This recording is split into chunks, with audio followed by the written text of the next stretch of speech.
Hi, welcome to tonight's bedtime story time on Stardust Dream. It's a time for us to relax together, forget about the worries of the day, and immerse ourselves in the magical world of stories. Before we begin this story, let's take a deep breath and a short meditation together to make sure our bodies and minds are ready to enter this magical journey. Now, stay calm and relaxed. Let's start our amazing journey tonight.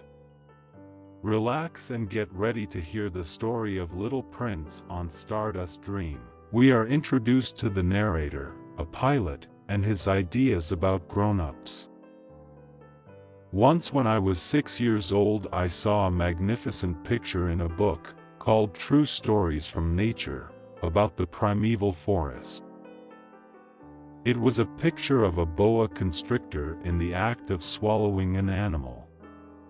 Here is a copy of the drawing.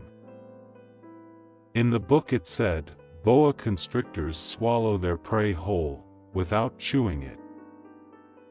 After that they are not able to move, and they sleep through the 6 months that they need for digestion. I pondered deeply, then, over the adventures of the jungle. And after some work with a colored pencil I succeeded in making my first drawing. My drawing number 1. It looked like this. I showed my masterpiece to the grown-ups, and asked them whether the drawing frightened them. But they answered, "Frighten? Why should anyone be frightened by a hat?" My drawing was not a picture of a hat. It was a picture of a boa constrictor digesting an elephant. But since the grown-ups were not able to understand it, I made another drawing. I drew the inside of the boa constrictor, so that the grown-ups could see it clearly. They always need to have things explained. My drawing number 2 looked like this. The grown-ups' response, this time, was to advise me to lay aside my drawings of boa constrictors, whether from the inside or the outside, and devote myself instead to geography, history, arithmetic, and grammar. That is why, at the age of 6, I gave up what might have been a magnificent career as a painter. I had been disheartened by the failure of my drawing number 1 and my drawing number 2. Grown-ups never understand anything by themselves, and it is tiresome for children to be always and forever explaining things to them. So then I chose another profession, and learned to pilot airplanes. I have flown a little over all parts of the world, and it is true that geography has been very useful to me. At a glance I can distinguish China from Arizona. If one gets lost in the night, such knowledge is valuable. In the course of this life I have had a great many encounters with a great many people who have been concerned with matters of consequence. I have lived a great deal among grown-ups. I have seen them intimately, close at hand.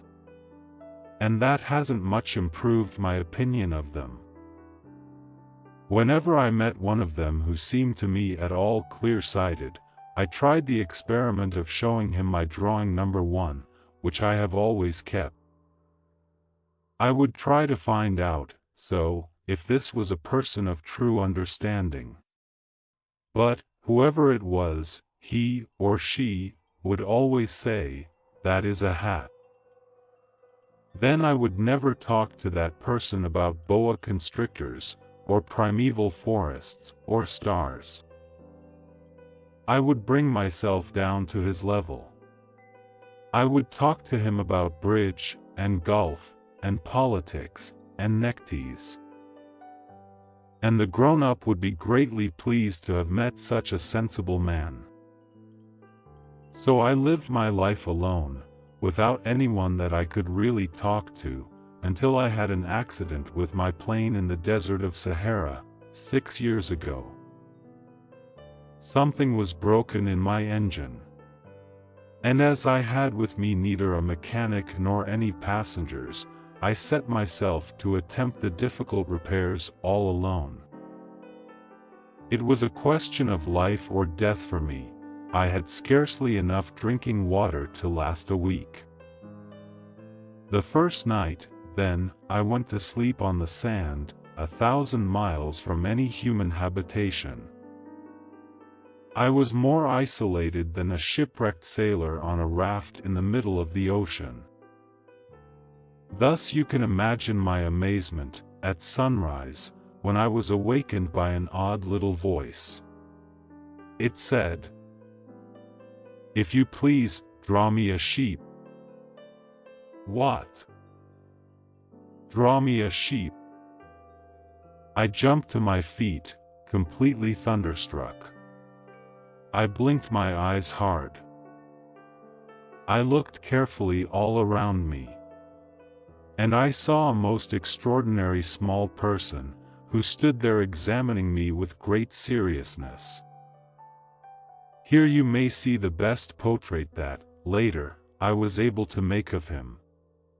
But my drawing is certainly very much less charming than its model.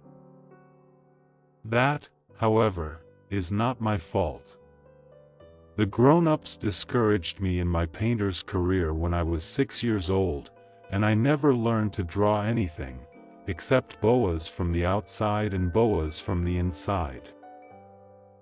Now I stared at this sudden apparition with my eyes fairly starting out of my head in astonishment. Remember, I had crashed in the desert 1,000 miles from any inhabited region. And yet my little man seemed neither to be straying uncertainly among the sands, nor to be fainting from fatigue or hunger or thirst or fear. Nothing about him gave any suggestion of a child lost in the middle of the desert, 1,000 miles from any human habitation. When at last I was able to speak, I said to him, "But what are you doing here?" And in answer he repeated, very slowly, as if he were speaking of a matter of great consequence, "If you please, draw me a sheep."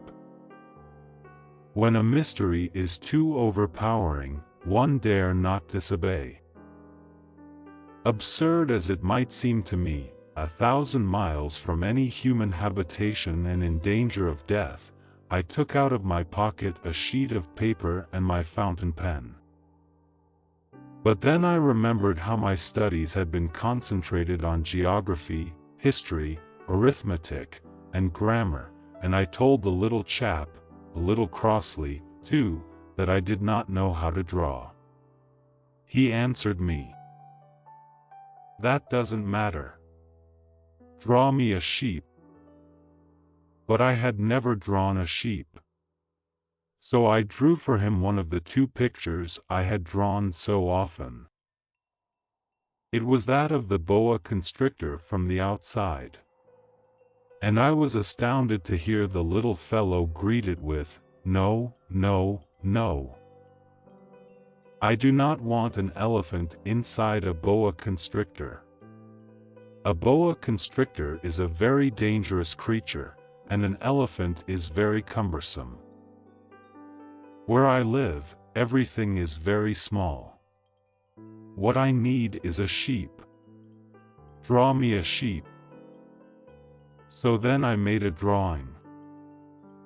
He looked at it carefully, then he said, "No. This sheep is already very sickly. Make me another." So I made another drawing.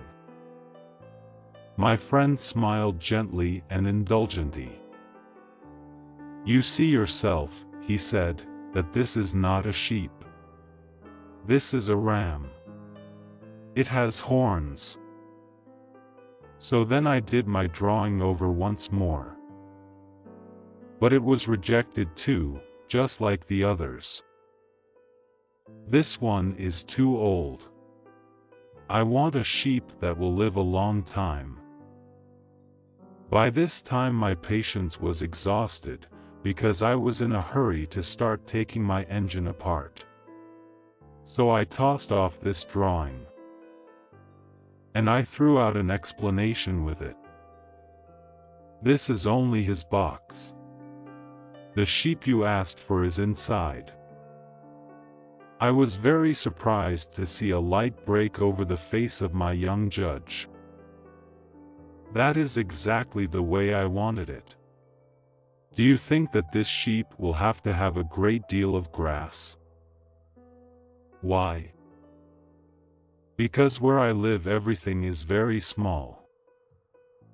"There will surely be enough grass for him," I said. "It is a very small sheep that I have given you." He bent his head over the drawing. "Not so small that, look. He has gone to sleep." And that is how I made the acquaintance of the little prince. It took me a long time to learn where he came from. The little prince, who asked me so many questions, never seemed to hear the ones I asked him.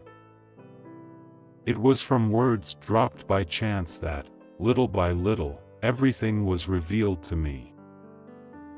The first time he saw my airplane, for instance, "I shall not draw my airplane, that would be much too complicated for me," he asked me.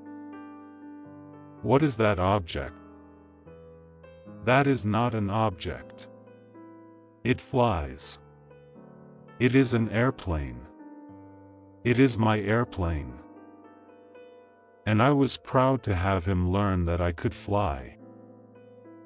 He cried out, then, "What? You dropped down from the sky?" "Yes," I answered, modestly. "Oh, that is funny."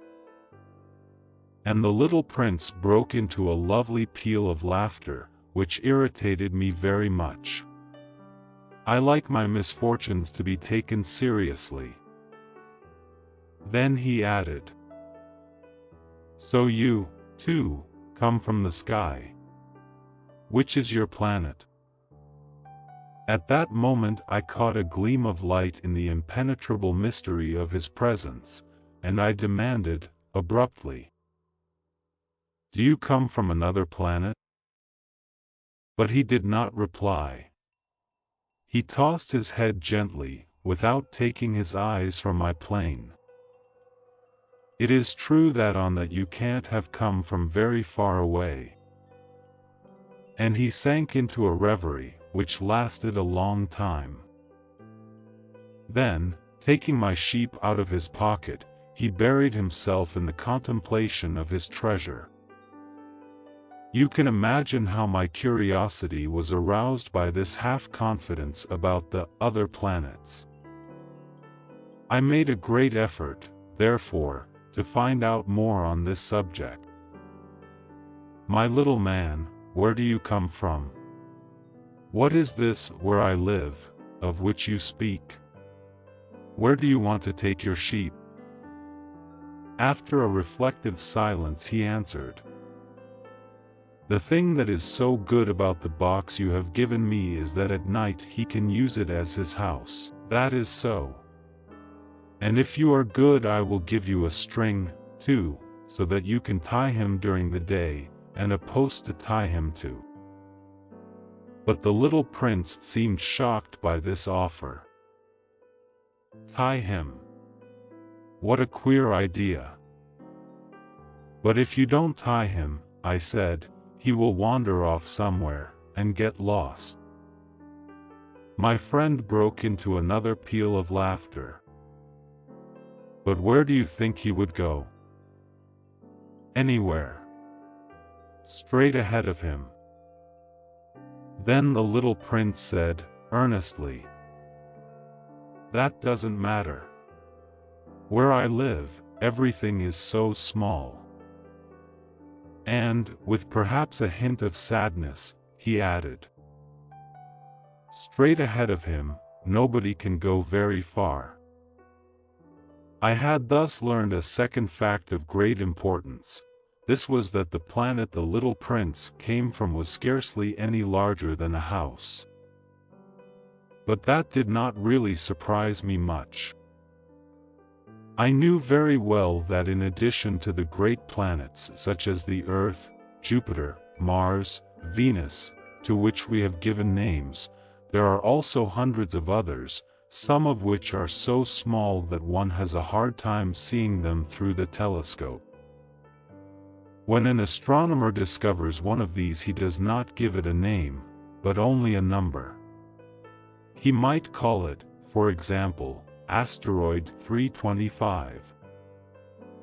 I have serious reason to believe that the planet from which the little prince came is the asteroid known as B612. This asteroid has only once been seen through the telescope. That was by a Turkish astronomer, in 1909. On making his discovery, the astronomer had presented it to the International Astronomical Congress, in a great demonstration. But he was in Turkish costume, and so nobody would believe what he said. Grown-ups are like that. Fortunately, however, for the reputation of asteroid B612, a Turkish dictator made a law that his subjects, under pain of death, should change to European costume. So in 1920 the astronomer gave his demonstration all over again, dressed with impressive style and elegance.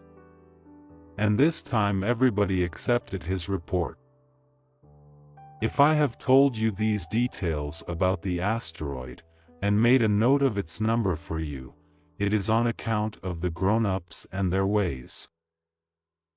When you tell them that you have made a new friend, they never ask you any questions about essential matters. They never say to you, "What does his voice sound like? What games does he love best? Does he collect butterflies?" Instead, they demand, "How old is he? How many brothers has he? How much does he weigh? How much money does his father make?" Only from these figures do they think they have learned anything about him. If you were to say to the grown-ups, "I saw a beautiful house made of rosy brick, with geraniums in the windows and doves on the roof," they would not be able to get any idea of that house at all. You would have to say to them, "I saw a house that cost $20,000.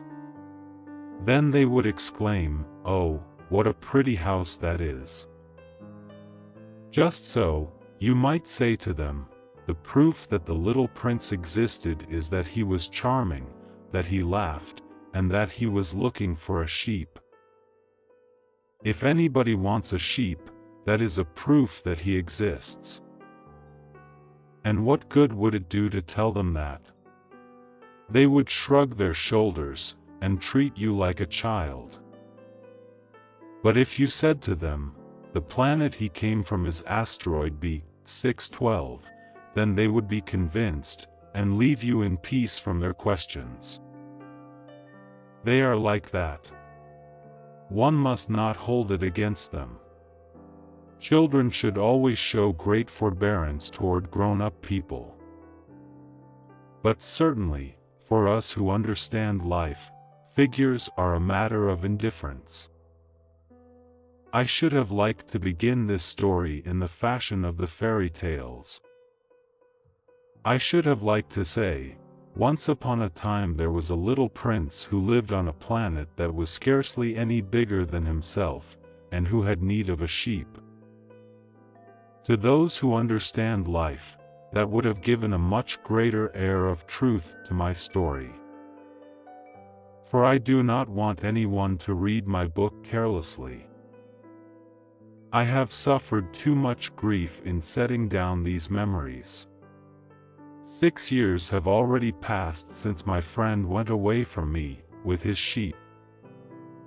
If I try to describe him here, it is to make sure that I shall not forget him. To forget a friend is sad. Not everyone has had a friend. And if I forget him, I may become like the grown-ups who are no longer interested in anything but figures. It is for that purpose, again, that I have bought a box of paints and some pencils. It is hard to take up drawing again at my age, when I have never made any pictures except those of the boa constrictor from the outside and the boa constrictor from the inside, since I was 6. I shall certainly try to make my portraits as true to life as possible. But I am not at all sure of success. One drawing goes along all right, and another has no resemblance to its subject. I make some errors, too, in the little prince's height. In one place he is too tall and in another too short. And I feel some doubts about the color of his costume.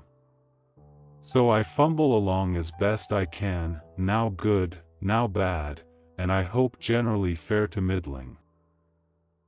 In certain more important details I shall make mistakes, also. But that is something that will not be my fault. My friend never explained anything to me. He thought, perhaps, that I was like himself. But I, alas, do not know how to see sheep through tee-hee walls of boxes. Perhaps I am a little like the grown-ups. I have had to grow old. As each day passed I would learn, in our talk, something about the little prince's planet, his departure from it, his journey. The information would come very slowly, as it might chance to fall from his thoughts. It was in this way that I heard, on the 3rd day, about the catastrophe of the baobabs. This time, once more, I had the sheep to thank for it. For the little prince asked me abruptly, as if seized by a grave doubt, "It is true, isn't it, that sheep eat little bushes?" "Yes, that is true." "Ah. I am glad." I did not understand why it was so important that sheep should eat little bushes. But the little prince added, "Then it follows that they also eat baobabs?" I pointed out to the little prince that baobabs were not little bushes, but, on the contrary, trees as big as castles, and that even if he took a whole herd of elephants away with him, the herd would not eat up one single baobab. The idea of the herd of elephants made the little prince laugh. "We would have to put them one on top of the other," he said. But he made a wise comment. "Before they grow so big, the baobabs start out by being little."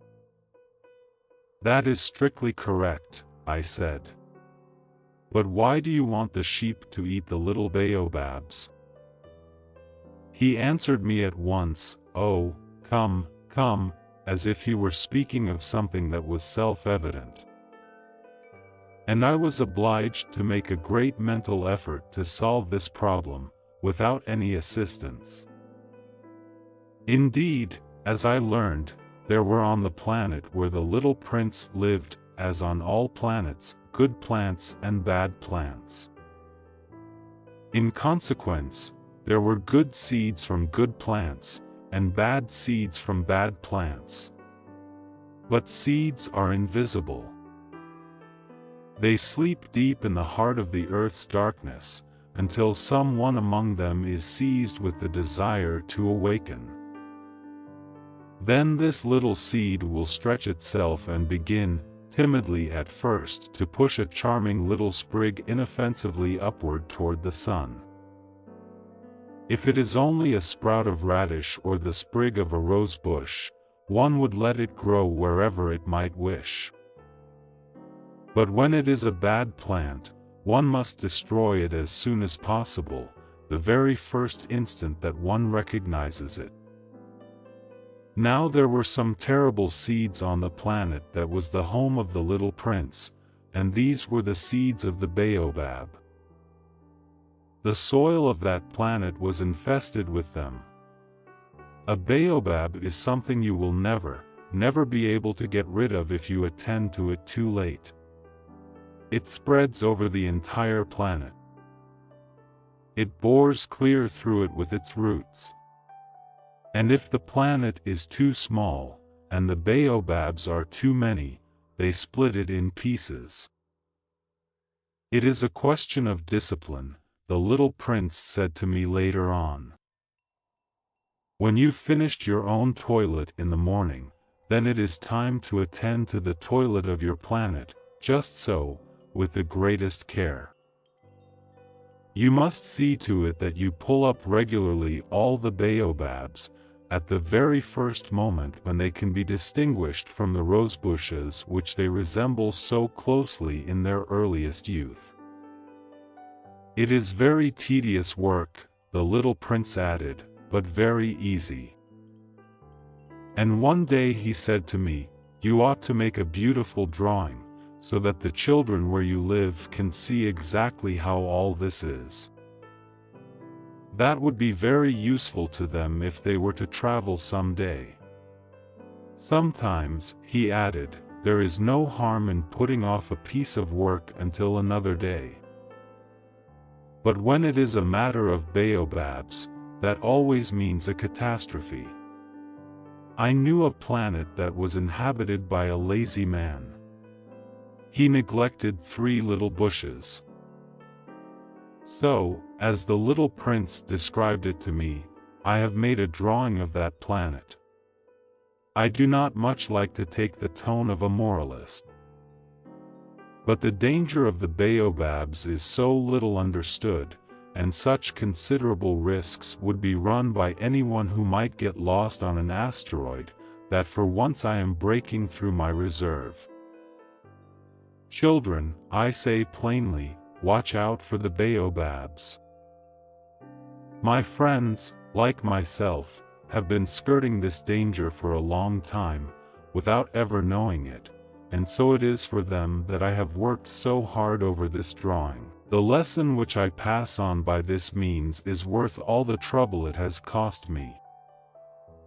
Perhaps you will ask me, why are there no other drawing in this book as magnificent and impressive as this drawing of the baobabs? The reply is simple. I have tried. But with the others I have not been successful. When I made the drawing of the baobabs, I was carried beyond myself by the inspiring force of urgent necessity. Oh, little prince! Bit by bit I came to understand the secrets of your sad little life. For a long time you had found your only entertainment in the quiet pleasure of looking at the sunset.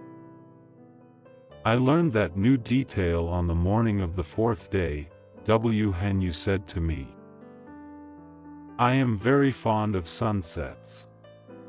Come, let us go look at a sunset now." "But we must wait," I said. "Wait? For what?" "For the sunset. We must wait until it is time." At first you seemed to be very much surprised. And then you laughed to yourself. You said to me, "I am always thinking that I am at home." Just so. Everybody knows that when it is noon in the United States the sun is setting over France. If you could fly to France in 1 minute, you could go straight into the sunset, right from noon. Unfortunately, France is too far away for that. But on your tiny planet, my little prince, all you need do is move your chair a few steps. You can see the day end and the twilight falling whenever you like. One day, you said to me, I saw the sunset 44 times. And a little later you added, you know, one loves the sunset, when one is so sad. Were you so sad, then? I asked, on the day of the 44 sunsets? But the little prince made no reply. On the 5th day, again, as always, it was thanks to the sheep the secret of the little prince's life was revealed to me. Abruptly, without anything to lead up to it, and as if the question had been born of long and silent meditation on his problem, he demanded, "A sheep, if it eats little bushes, does it eat flowers, too?" "A sheep," I answered, "eats anything it finds in its reach." "Even flowers that have thorns?" "Yes, even flowers that have thorns." "Then the thorns, what use are they?" I did not know. At that moment I was very busy trying to unscrew a bolt that had got stuck in my engine. I was very much worried, for it was becoming clear to me that the breakdown of my plane was extremely serious. And I had so little drinking water left that I had to fear for the worst. "The thorns, what use are they?" The little prince never let go of a question, once he had asked it. As for me, I was upset over that bolt. And I answered with the first thing that came into my head. The thorns are of no use at all. Flowers have thorns just for spite. Oh! There was a moment of complete silence. Then the little prince flashed back at me, with a kind of resentfulness. "I don't believe you. Flowers are weak creatures. They are native. They reassure themselves as best they can. They believe that their thorns are terrible weapons." I did not answer. At that instant I was saying to myself, if this bolt still won't turn, I am going to knock it out with the hammer. Again the little prince disturbed my thoughts. "And you actually believe that the flowers—" "Oh, no!" I cried. "No, no, no. I don't believe anything. I answered you with the first thing that came into my head. Don't you see, I am very busy with matters of consequence." He stared at me, thunderstruck. Matters of consequence. He looked at me there, with my hammer in my hand, my fingers black with engine grease, bending down over an object which seemed to him extremely ugly. "You talk just like the grown-ups." That made me a little ashamed. But he went on, relentlessly. "You mix everything up together. You confuse everything." He was really very angry. He tossed his golden curls in the breeze. "I know a planet where there is a certain red-faced gentleman. He has never smelled a flower. He has never looked at a star. He has never loved anyone. He has never done anything in his life but add up figures. And all day he says over and over, just like you, 'I am busy with matters of consequence.' And that makes him swell up with pride. But he is not a man, he is a mushroom."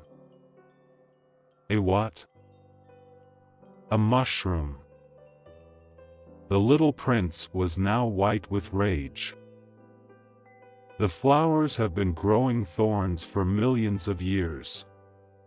For millions of years the sheep have been eating them just the same. And is it not a matter of consequence to try to understand why the flowers go to so much trouble to grow thorns which are never of any use to them? Is the warfare between the sheep and the flowers not important? Is this not of more consequence than a fat red-faced gentleman's sums?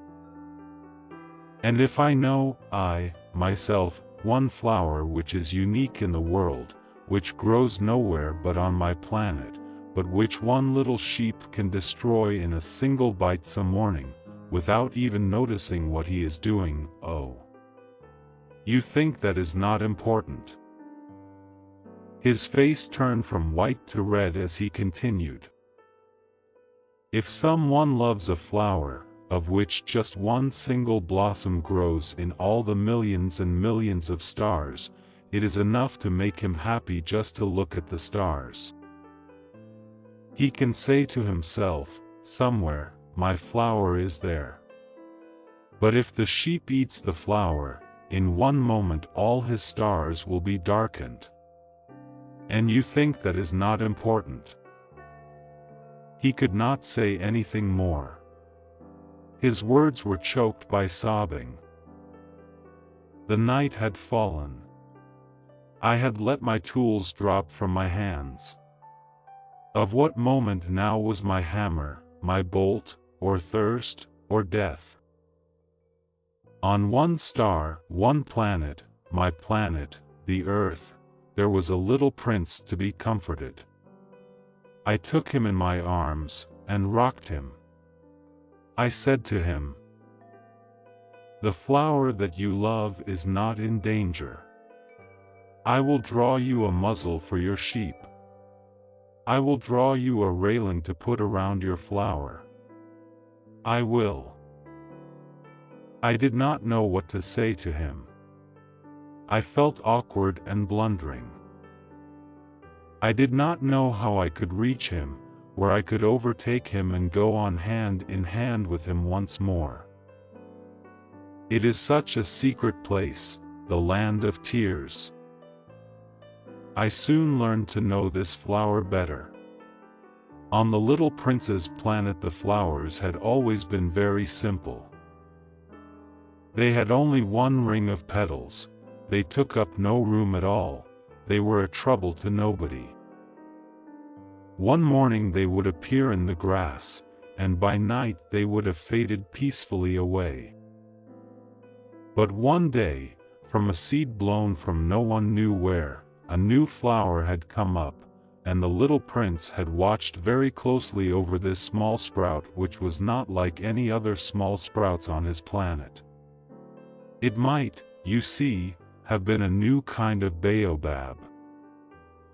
The shrub soon stopped growing, and began to get ready to produce a flower.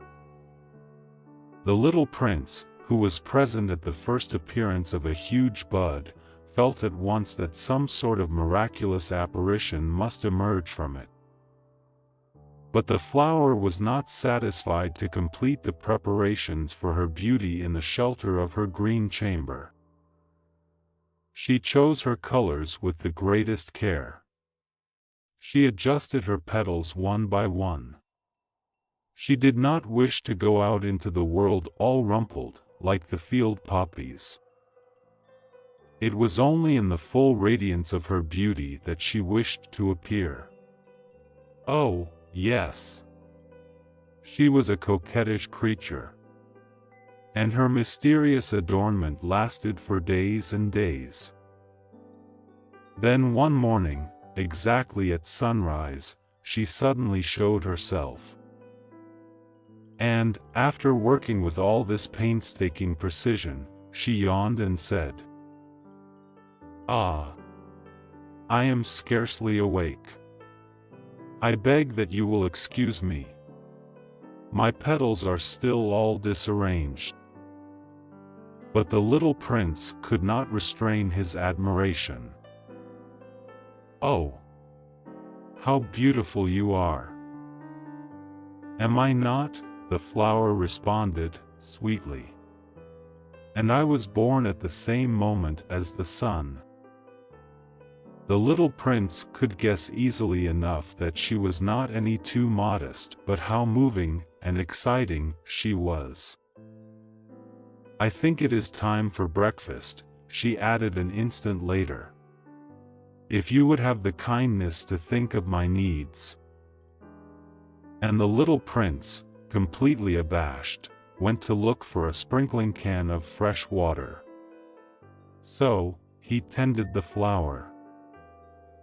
So, too, she began very quickly to torment him with her vanity, which was, if the truth be known, a little difficult to deal with. One day, for instance, when she was speaking of her 4 thorns, she said to the little prince, "Let the tigers come with their claws." "There are no tigers on my planet," the little prince objected. "And, anyway, tigers do not eat weeds."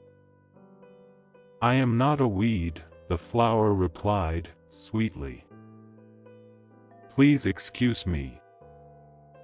I am not at all afraid of tigers," she went on, "but I have a horror of drafts. I suppose you wouldn't have a screen for me?" "A horror of drafts, that is bad luck, for a plant," remarked the little prince, and added to himself, "This flower is a very complex creature. At night I want you to put me under a glass globe. It is very cold where you live. In the place I came from." But she interrupted herself at that point. She had come in the form of a seed. She could not have known anything of any other worlds. Embarrassed over having let herself be caught on the verge of such a native untruth, she coughed 2 or 3 times, in order to put the little prince in the wrong. "The screen? I was just going to look for it when you spoke to me." Then she forced her cough a little more so that he should suffer from remorse just the same. So the little prince, in spite of all the goodwill that was inseparable from his love, had soon come to doubt her. He had taken seriously words which were without importance, and it made him very unhappy. "I ought not to have listened to her," he confided to me one day. "One never ought to listen to the flowers. One should simply look at them and breathe their fragrance. Mine perfumed all my planet. But I did not know how to take pleasure in all her grace." This tale of claws, which disturbed me so much, should only have filled my heart with tenderness and pity. And he continued his confidences. "The fact is that I did not know how to understand anything. I ought to have judged by deeds and not by words. She cast her fragrance and her radiance over me. I ought never to have run away from her. I ought to have guessed all the affection that lay behind her poor little stratagems. Flowers are so inconsistent. But I was too young to know how to love her. I believe that for his escape he took advantage of the migration of a flock of wild birds. On the morning of his departure he put his planet in perfect order. He carefully cleaned out his active volcanoes. He possessed 2 active volcanoes, and they were very convenient for heating his breakfast in the morning. He also had 1 volcano that was extinct. But, as he said, one never knows. So he cleaned out the extinct volcano, too. If they are well cleaned out, volcanoes burn slowly and steadily, without any eruptions. Volcanic eruptions are like fires in a chimney. On our Earth we are obviously much too small to clean out our volcanoes. That is why they bring no end of trouble upon us." The little prince also pulled up, with a certain sense of dejection, the last little shoots of the baobabs. He believed that he would never want to return. But on this last morning all these familiar tasks seemed very precious to him. And when he watered the flower for the last time, and prepared to place her under the shelter of her glass globe, he realized that he was very close to tears. "Goodbye," he said to the flower. But she made no answer. "Goodbye," he said again. The flower coughed. But it was not because she had a cold. "I have been silly," she said to him, at last. "I ask your forgiveness. Try to be happy." He was surprised by this absence of reproaches. He stood there all bewildered, the glass globe held arrested in mid-air. He did not understand this quiet sweetness. "Of course I love you," the flower said to him. "It is my fault that you have not known it all the while. That is of no importance. But you have been just as foolish as I. Try to be happy, let the glass globe be. I don't want it any more." "But the wind." "My cold is not so bad as all that, the cool night air will do me good. I am a flower." "But the animals." "Well, I must endure the presence of 2 or 3 caterpillars if I wish to become acquainted with the butterflies. It seems that they are very beautiful. And if not the butterflies and the caterpillars, who will call upon me? You will be far away. As for the large animals, I am not at all afraid of any of them. I have my claws." And she showed her 4 thorns. Then she added, "Don't linger like this. You have decided to go away. Now go." For she did not want him to see her crying. She was such a proud flower. He found himself in the neighborhood of the asteroids 325, 326, 327, 328, 329, and 330. He began, therefore, by visiting them, in order to add to his knowledge. The first of them was inhabited by a king. Clad in royal purple and ermine, he was seated upon a throne which was at the same time both simple and majestic. "Ah! Here is a subject," exclaimed the king, when he saw the little prince coming. And the little prince asked himself, how could he recognize me when he had never seen me before?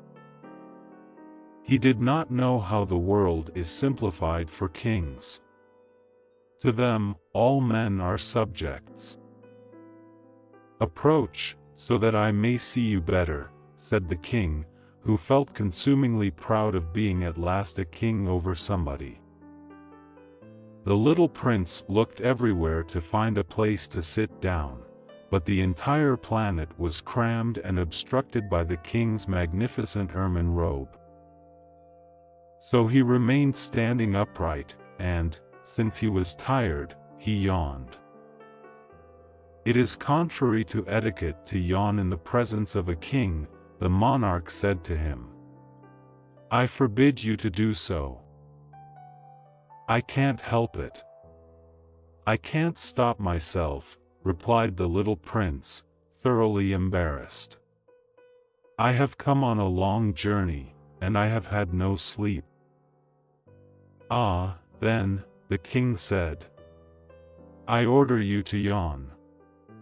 It is years since I have seen anyone yawning. Yawns, to me, are objects of curiosity. Come, now. Yawn again. It is an order. That frightens me. I cannot, any more," murmured the little prince, now completely abashed. "Hum, hum," replied the king. "Then I order you sometimes to yawn and sometimes to—" He sputtered a little, and seemed vexed. For what the king fundamentally insisted upon was that his authority should be respected. He tolerated no disobedience. He was an absolute monarch. But, because he was a very good man, he made his orders reasonable. If I ordered a general, he would say, by way of example, if I ordered a general to change himself into a sea bird, and if the general did not obey me, that would not be the fault of the general. It would be my fault. "May I sit down?" came now a timid inquiry from the little prince. "I order you to do so," the king answered him, and majestically gathered in a fold of his ermine mantle. But the little prince was wondering. The planet was tiny. Over what could this king really rule? "Sire," he said to him, "I beg that you will excuse my asking you a question." "I order you to ask me a question," the king hastened to assure him. "Sire, over what do you rule?" "Over everything," said the king, with magnificent simplicity. "Over everything?" The king made a gesture, which took in his planet, the other planets, and all the stars. "Over all that?" asked the little prince. "Over all that," the king answered. For his rule was not only absolute, it was also universal. "And the stars obey you?" "Certainly they do," the king said. "They obey instantly. I do not permit insubordination." Such power was a thing for the little prince to marvel at. If he had been master of such complete authority, he would have been able to watch the sunset, not 44 times in one day, but 72, or even 100, or even 200 times, without ever having to move his chair. And because he felt a bit sad as he remembered his little planet which he had forsaken, he plucked up his courage to ask the king a favor. "I should like to see a sunset, do me that kindness. Order the sun to set." "If I ordered a general to fly from one flower to another like a butterfly, or to write a tragic drama, or to change himself into a sea bird, and if the general did not carry out the order that he had received, which one of us would be in the wrong?"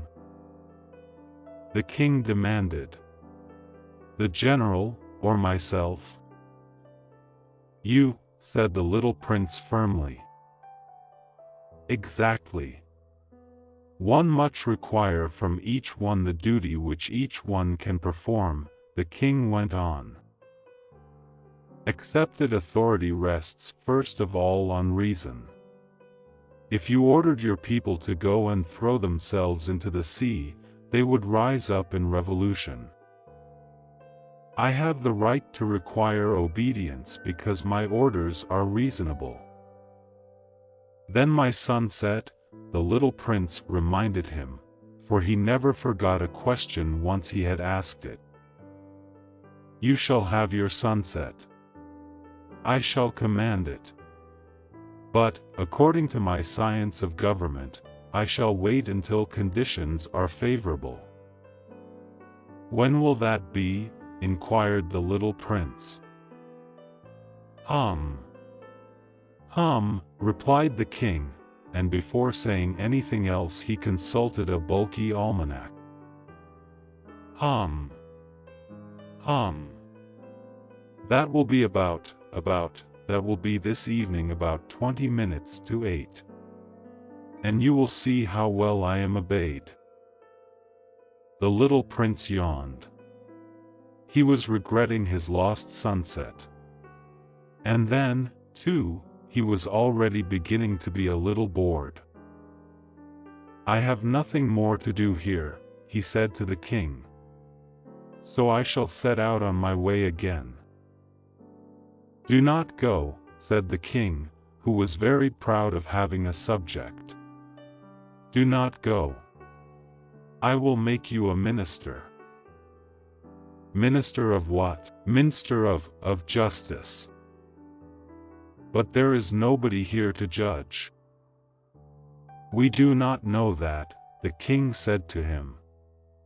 "I have not yet made a complete tour of my kingdom. I am very old.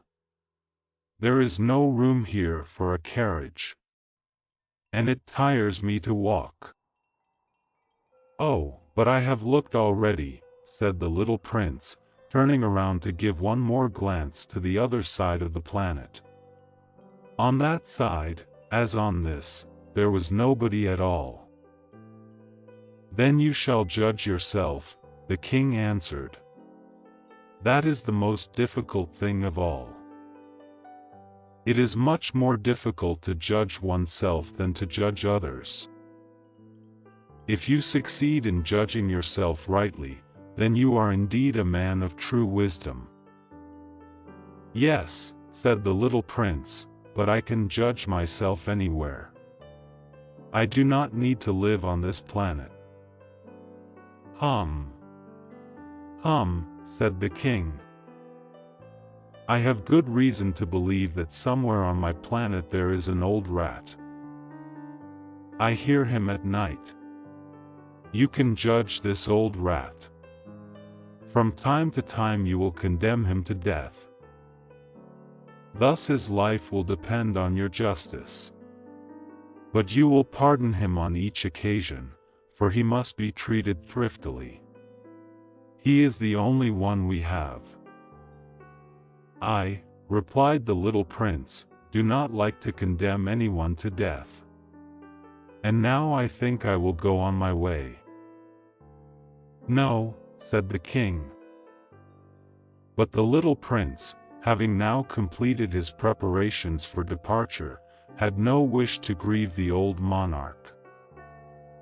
"If your majesty wishes to be promptly obeyed," he said, "he should be able to give me a reasonable order. He should be able, for example, to order me to be gone by the end of 1 minute. It seems to me that conditions are favorable."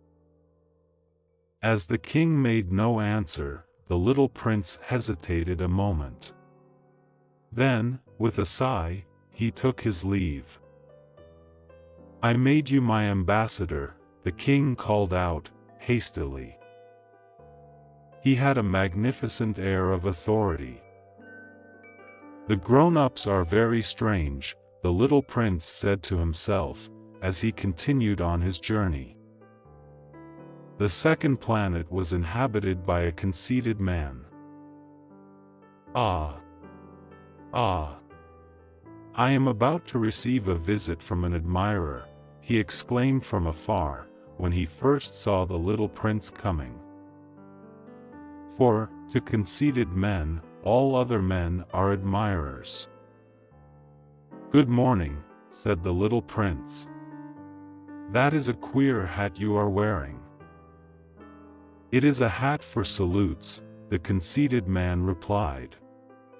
"It is to raise in salute when people acclaim me. Unfortunately, nobody at all ever passes this way." "Yes," said the little prince, who did not understand what the conceited man was talking about. "Clap your hands, one against the other," the conceited man now directed him. The little prince clapped his hands. The conceited man raised his hat in a modest salute. "This is more entertaining than the visit to the king," the little prince said to himself. And he began again to clap his hands, one against the other. The conceited man again raised his hat in salute. After 5 minutes of this exercise, the little prince grew tired of the game's monotony. "And what should one do to make the hat come down?" he asked. But the conceited man did not hear him. Conceited people never hear anything but praise. "Do you really admire me very much?" he demanded of the little prince. "What does that mean, admire?" "To admire mean that you regard me as the handsomest, the best dressed, the richest, and the most intelligent man on this planet. But you are the only man on your planet. Do me this kindness. Admire me just the same." "I admire you," said the little prince, shrugging his shoulders slightly, "but what is there in that to interest you so much?" And the little prince went away. "The grown-ups are certainly very odd," he said to himself, as he continued on his journey. The next planet was inhabited by a tippler.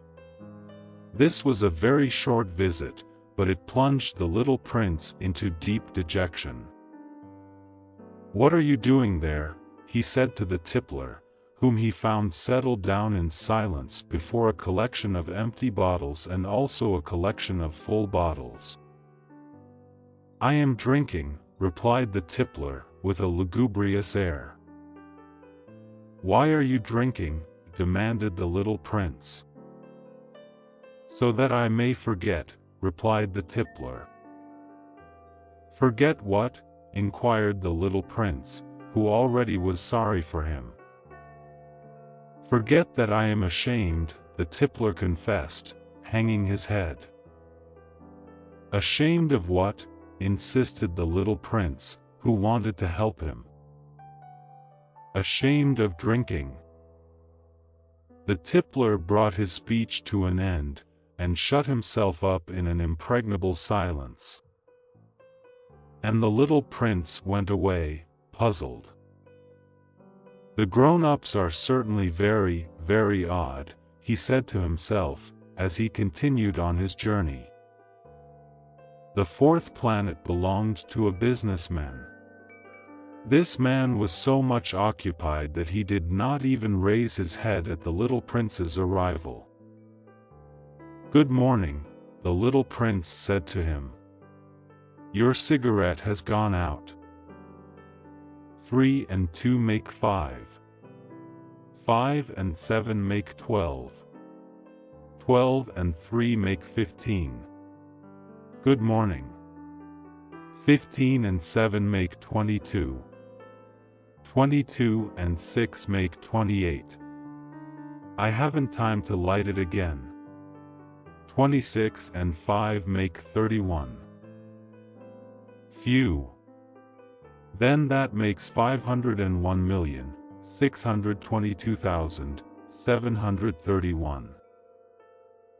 500 million what?" asked the little prince. Are you still there? 501 million. I can't stop. I have so much to do.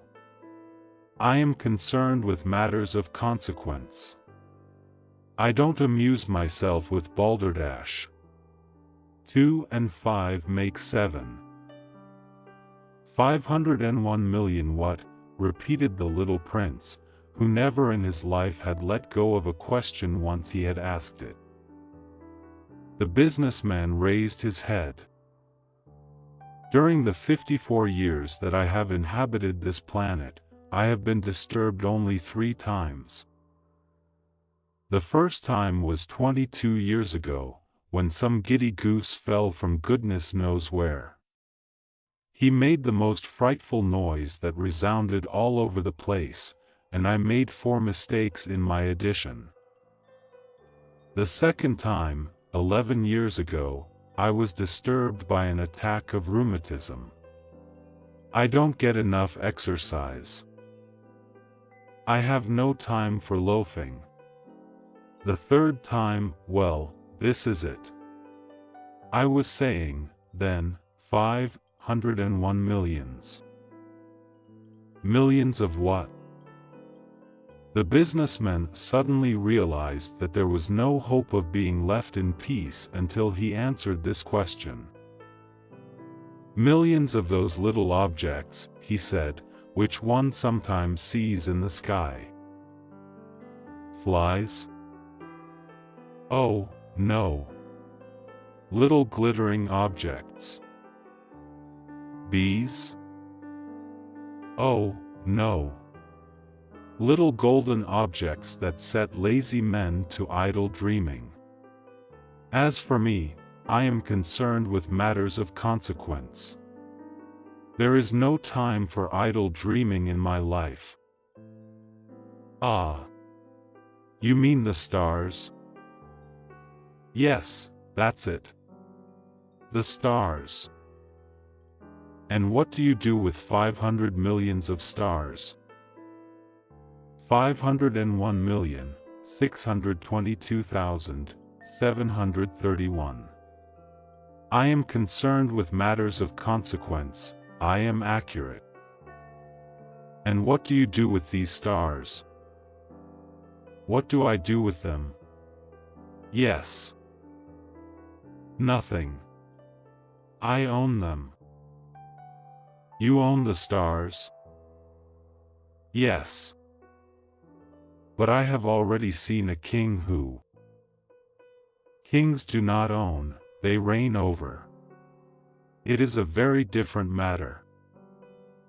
And what good does it do you to own the stars? It does me the good of making me rich. And what good does it do you to be rich? It makes it possible for me to buy more stars, if any are ever discovered.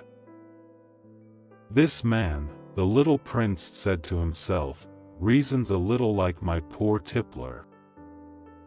Nevertheless, he still had some more questions. How is it possible for one to own the stars? To whom do they belong? The businessman retorted, peevishly. I don't know. To nobody. Then they belong to me, because I was the first person to think of it. Is that all that is necessary? Certainly. When you find a diamond that belongs to nobody, it is yours. When you discover an island that belongs to nobody, it is yours. When you get an idea before anyone else, you take out a patent on it, it is yours. So with me, I own the stars, because nobody else before me ever thought of owning them. Yes, that is true, said the little prince. And what do you do with them? I administer them, replied the businessman. I count them and recount them. It is difficult. But I am a man who is naturally interested in matters of consequence. The little prince was still not satisfied. If I owned a silk scarf, he said, I could put it around my neck and take it away with me. If I owned a flower, I could pluck that flower and take it away with me. But you cannot pluck the stars from heaven. No. But I can put them in the bank. Whatever does that mean? That means that I write the number of my stars on a little paper. And then I put this paper in a drawer and lock it with a key. And that is all? That is enough, said the businessman. It is entertaining, thought the little prince. It is rather poetic. But it is of no great consequence. On matters of consequence, the little prince had ideas which were very different from those of the grown-ups.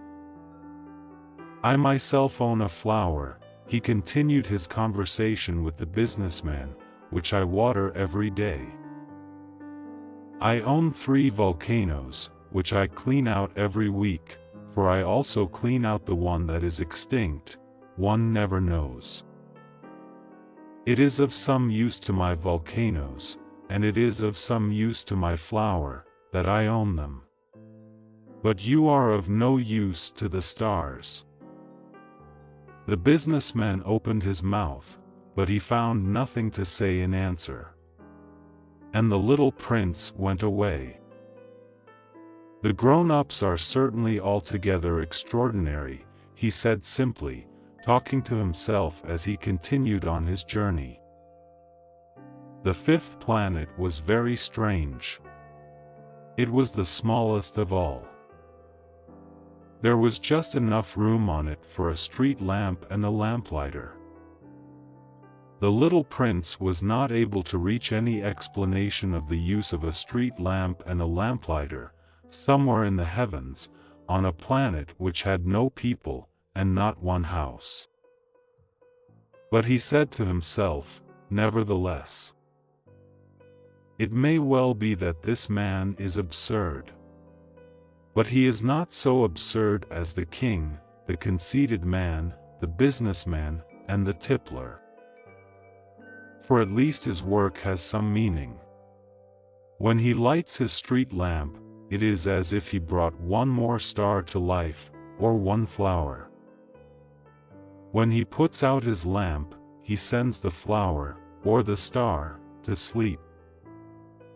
That is a beautiful occupation. And since it is beautiful, it is truly useful. When he arrived on the planet, he respectfully saluted the lamplighter. Good morning. Why have you just put out your lamp? Those are the orders, replied the lamplighter. Good morning. What are the orders? The orders are that I put out my lamp. Good evening. And he lighted his lamp again. But why have you just lighted it again? Those are the orders, replied the lamplighter. I do not understand, said the little prince. There is nothing to understand, said the lamplighter. Orders are orders. Good morning. And he put out his lamp. Then he mopped his forehead with a handkerchief decorated with red squares. I follow a terrible profession. In the old days it was reasonable. I put the lamp out in the morning, and in the evening I lighted it again. I had the rest of the day for relaxation and the rest of the night for sleep. And the orders have been changed since that time? The orders have not been changed, said the lamplighter. That is the tragedy. From year to year the planet has turned more rapidly and the orders have not been changed. Then what? Asked the little prince. Then, the planet now makes a complete turn every minute, and I no longer have a single second for repose. Once every minute I have to light my lamp and put it out. That is very funny. A day lasts only 1 minute, here where you live. It is not funny at all, said the lamplighter. While we have been talking together, a month has gone by. A month? Yes, a month. 30 minutes. 30 days. Good evening. And he lighted his lamp again. As the little prince watched him, he felt that he loved this lamplighter who was so faithful to his orders. He remembered the sunsets which he himself had gone to seek, in other days, merely by pulling up his chair, and he wanted to help his friend. You know, he said, I can tell you a way you can rest whenever you want to. I always want to rest, said the lamplighter. For it is possible for a man to be faithful and lazy at the same time. The little prince went on with his explanation. Your planet is so small that 3 strides will take you all the way around it.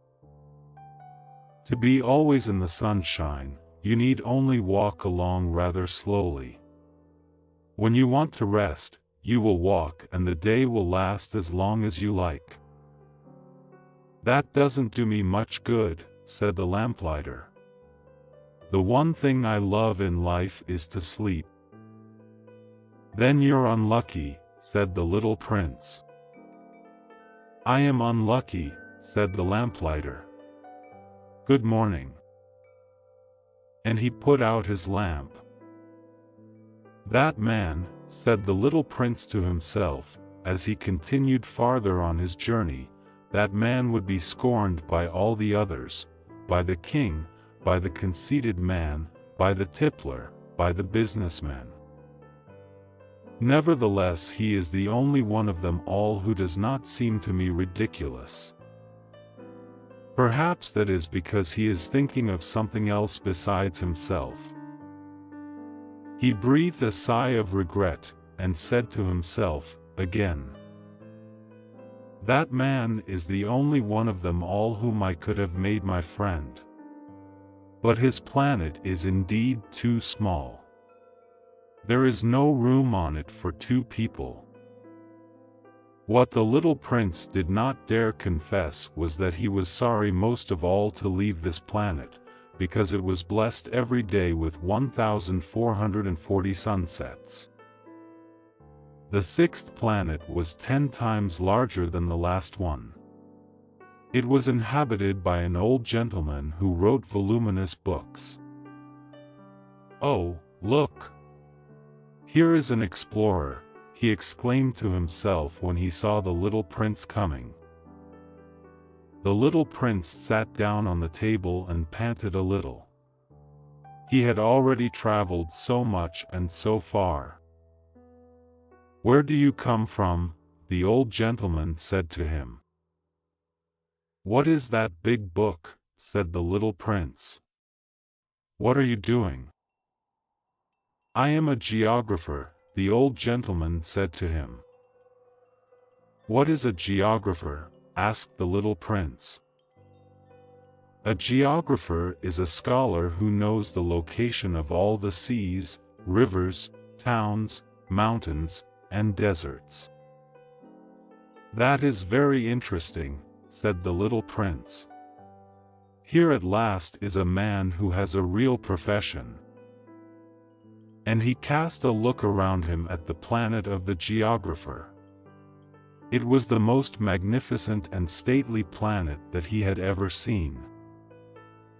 Your planet is very beautiful, he said. Has it any oceans? I couldn't tell you, said the geographer. Ah! The little prince was disappointed. Has it any mountains? I couldn't tell you, said the geographer. And towns, and rivers, and deserts? I couldn't tell you that, either. But you are a geographer. Exactly, the geographer said. But I am not an explorer. I haven't a single explorer on my planet. It is not the geographer who goes out to count the towns, the rivers, the mountains, the seas, the oceans, and the deserts. The geographer is much too important to go loafing about. He does not leave his desk.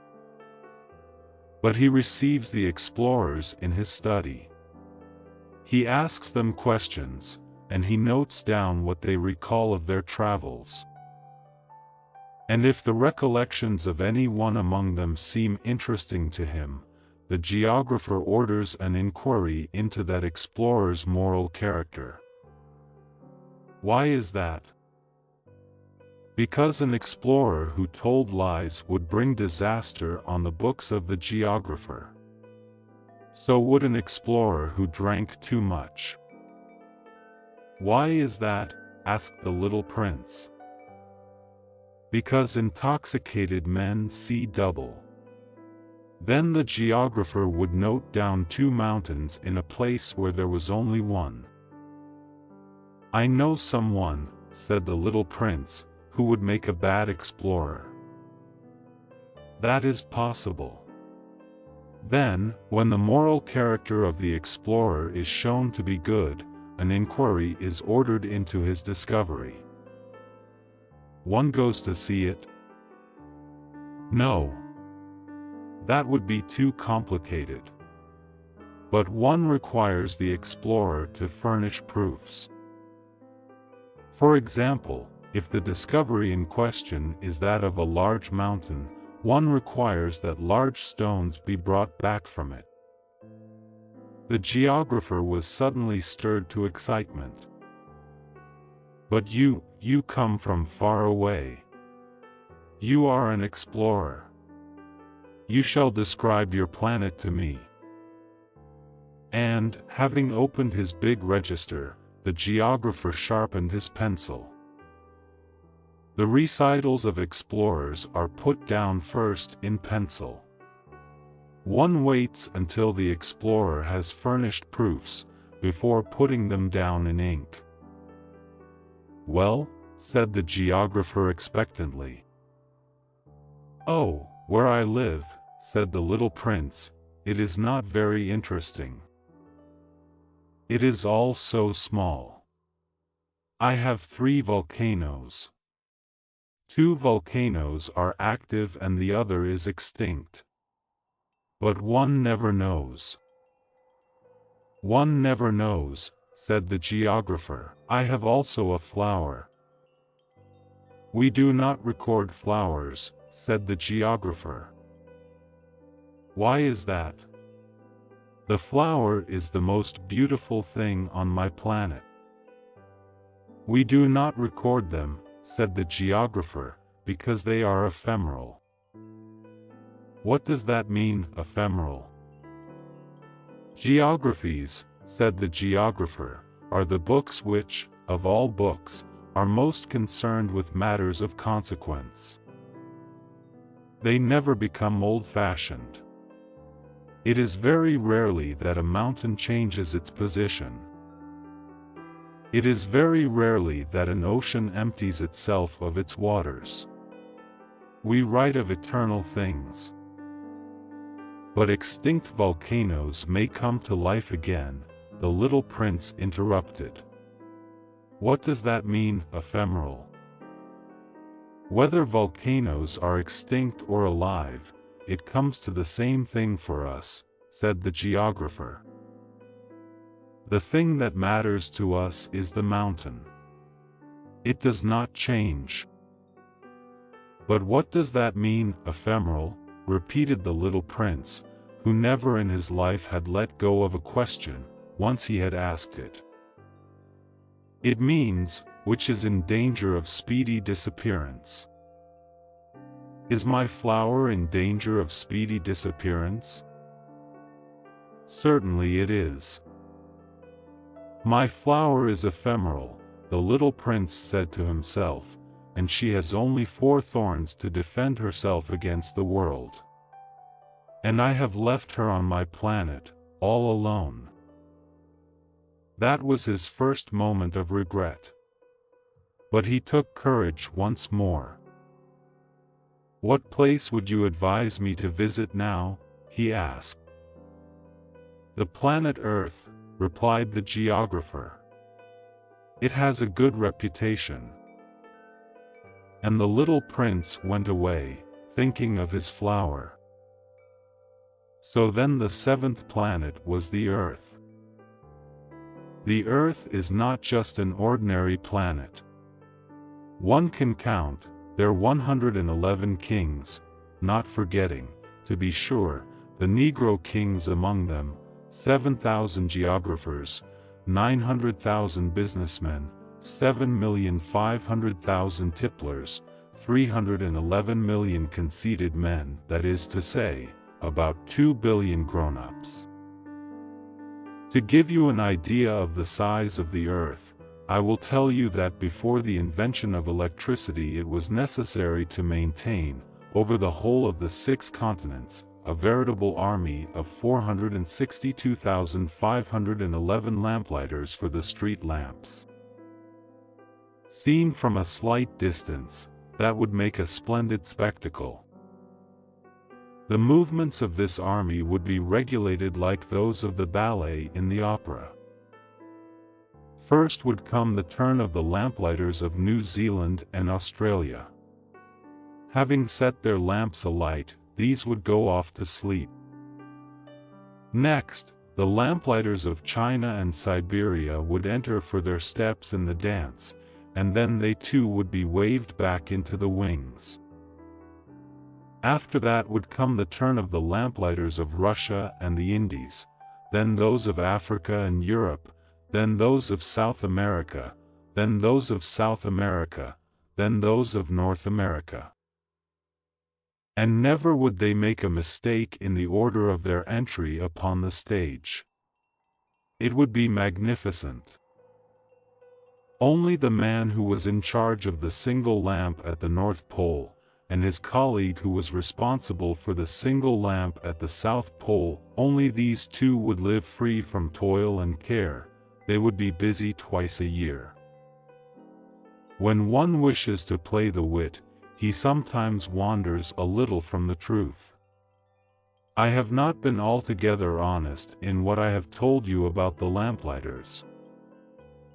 And I realize that I run the risk of giving a false idea of our planet to those who do not know it. Men occupy a very small place upon the earth. If the 2 billion inhabitants who people its surface were all to stand upright and somewhat crowded together, as they do for some big public assembly, they could easily be put into one public square 20 miles long and 20 miles wide. All humanity could be piled up on a small Pacific islet. The grown-ups, to be sure, will not believe you when you tell them that. They imagine that they fill a great deal of space. They fancy themselves as important as the baobabs. You should advise them, then, to make their own calculations. They adore figures, and that will please them. But do not waste your time on this extra task. It is unnecessary. You have, I know, confidence in me. When the little prince arrived on the earth, he was very much surprised not to see any people. He was beginning to be afraid he had come to the wrong planet, when a coil of gold, the color of the moonlight, flashed across the sand. "Good evening," said the little prince courteously. "Good evening," said the snake. "What planet is this on which I have come down?" asked the little prince. "This is the earth, this is Africa," the snake answered. "Ah! Then there are no people on the earth?" "This is the desert." "There are no people in the desert." "The earth is large," said the snake. The little prince sat down on a stone, and raised his eyes toward the sky. "I wonder," he said, "whether the stars are set alight in heaven so that one day each one of us may find his own again. Look at my planet. It is right there above us. But how far away it is." "It is beautiful," the snake said. "What has brought you here?" "I have been having some trouble with a flower," said the little prince. "Ah," said the snake. And they were both silent. "Where are the men?" the little prince at last took up the conversation again. "It is a little lonely in the desert." "It is also lonely among men," the snake said. The little prince gazed at him for a long time. "You are a funny animal," he said at last. "You are no thicker than a finger." "But I am more powerful than the finger of a king," said the snake. The little prince smiled. "You are not very powerful. You haven't even any feet. You cannot even travel." "I can carry you farther than any ship could take you," said the snake. He twined himself around the little prince's ankle, like a golden bracelet. "Whomever I touch, I send back to the earth from whence he came," the snake spoke again. "But you are innocent and true, and you come from a star." The little prince made no reply.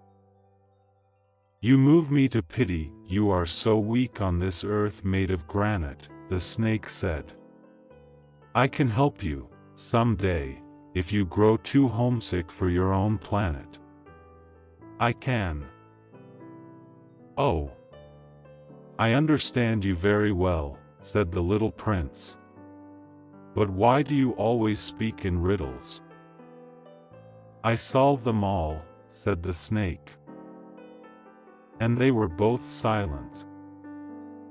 The little prince crossed the desert and met with only one flower. It was a flower with 3 petals, a flower of no account at all. "Good morning," said the little prince. "Good morning," said the flower. "Where are the men?" the little prince asked, politely. The flower had once seen a caravan passing.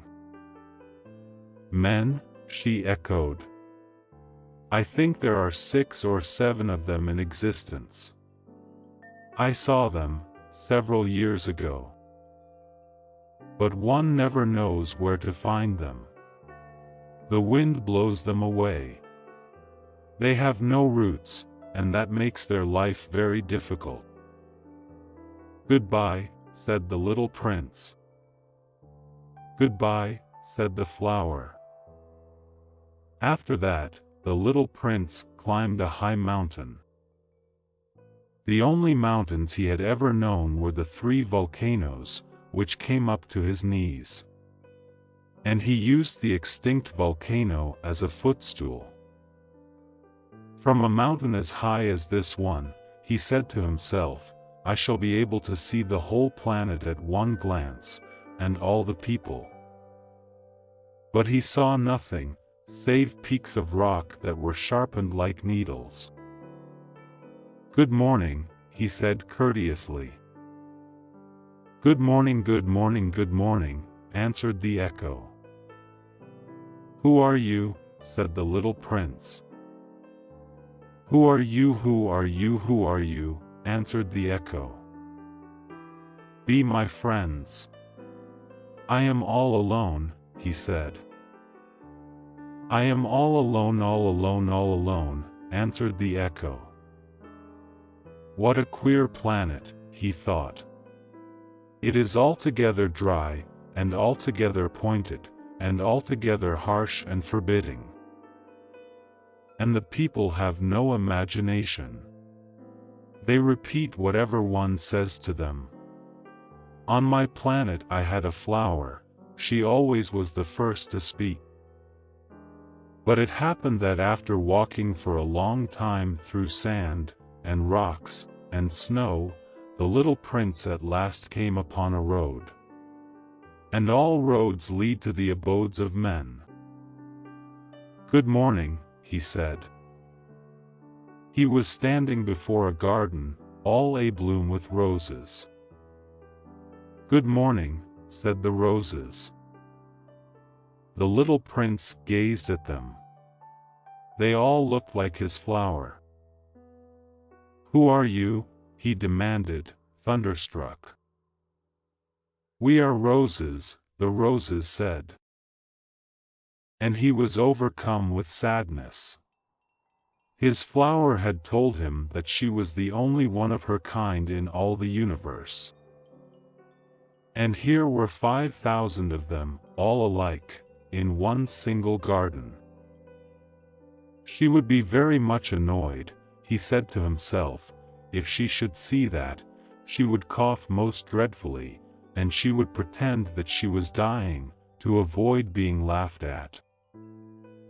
And I should be obliged to pretend that I was nursing her back to life, for if I did not do that, to humble myself also, she would really allow herself to die.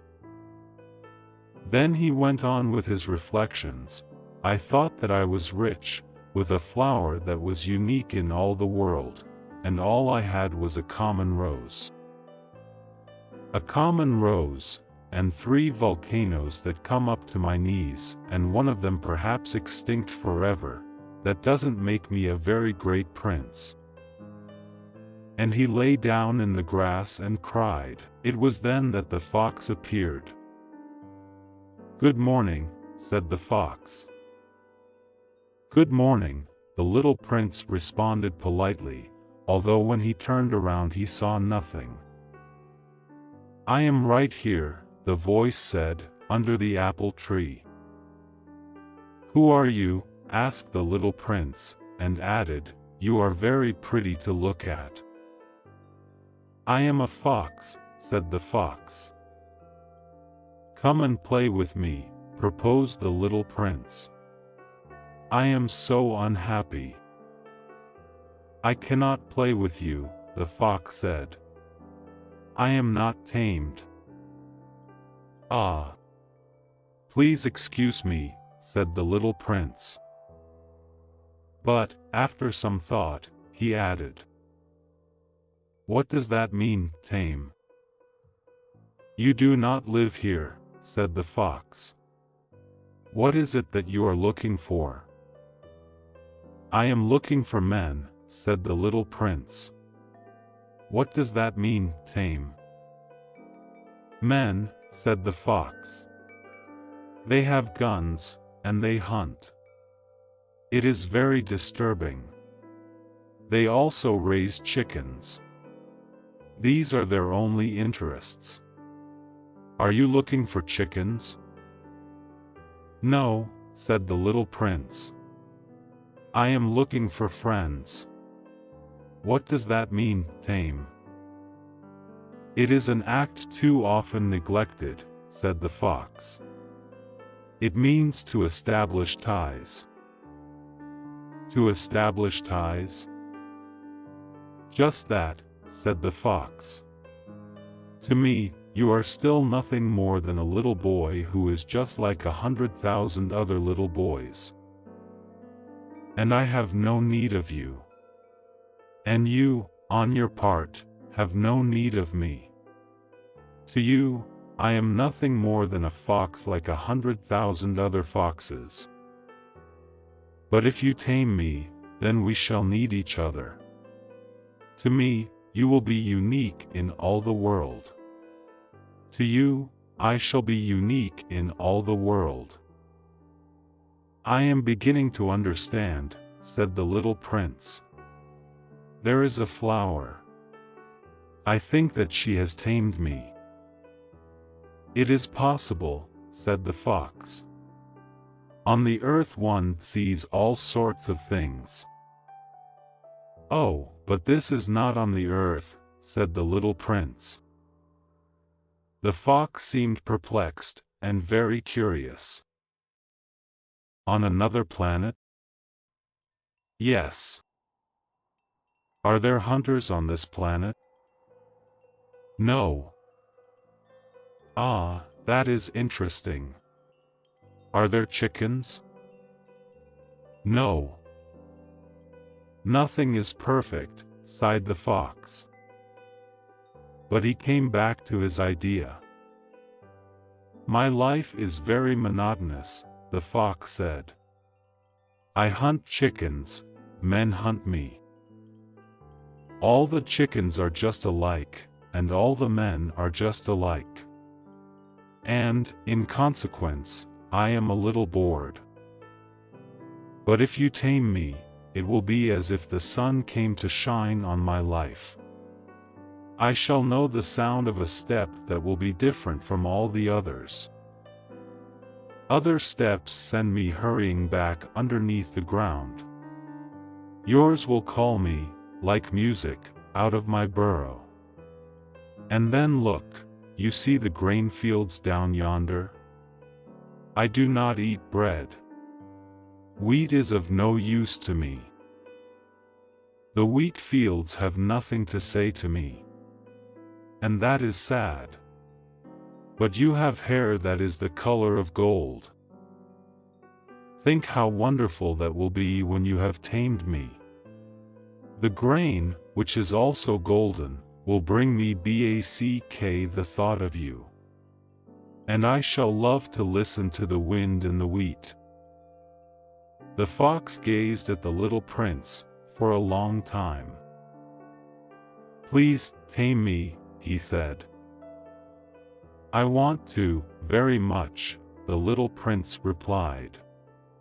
But I have not much time. I have friends to discover, and a great many things to understand. One only understands the things that one tames, said the fox. Men have no more time to understand anything. They buy things already made at the shops. But there is no shop anywhere where one can buy friendship, and so men have no friends anymore. If you want a friend, tame me. What must I do to tame you? Asked the little prince.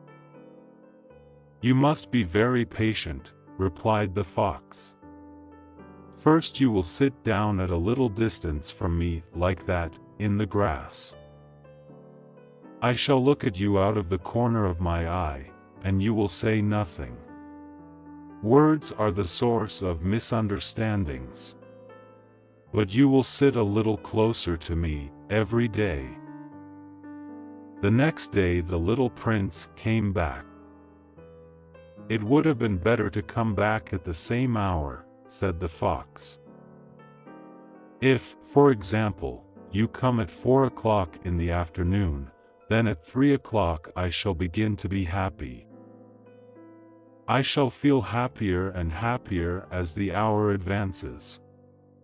At 4 o'clock, I shall already be worrying and jumping about. I shall show you how happy I am.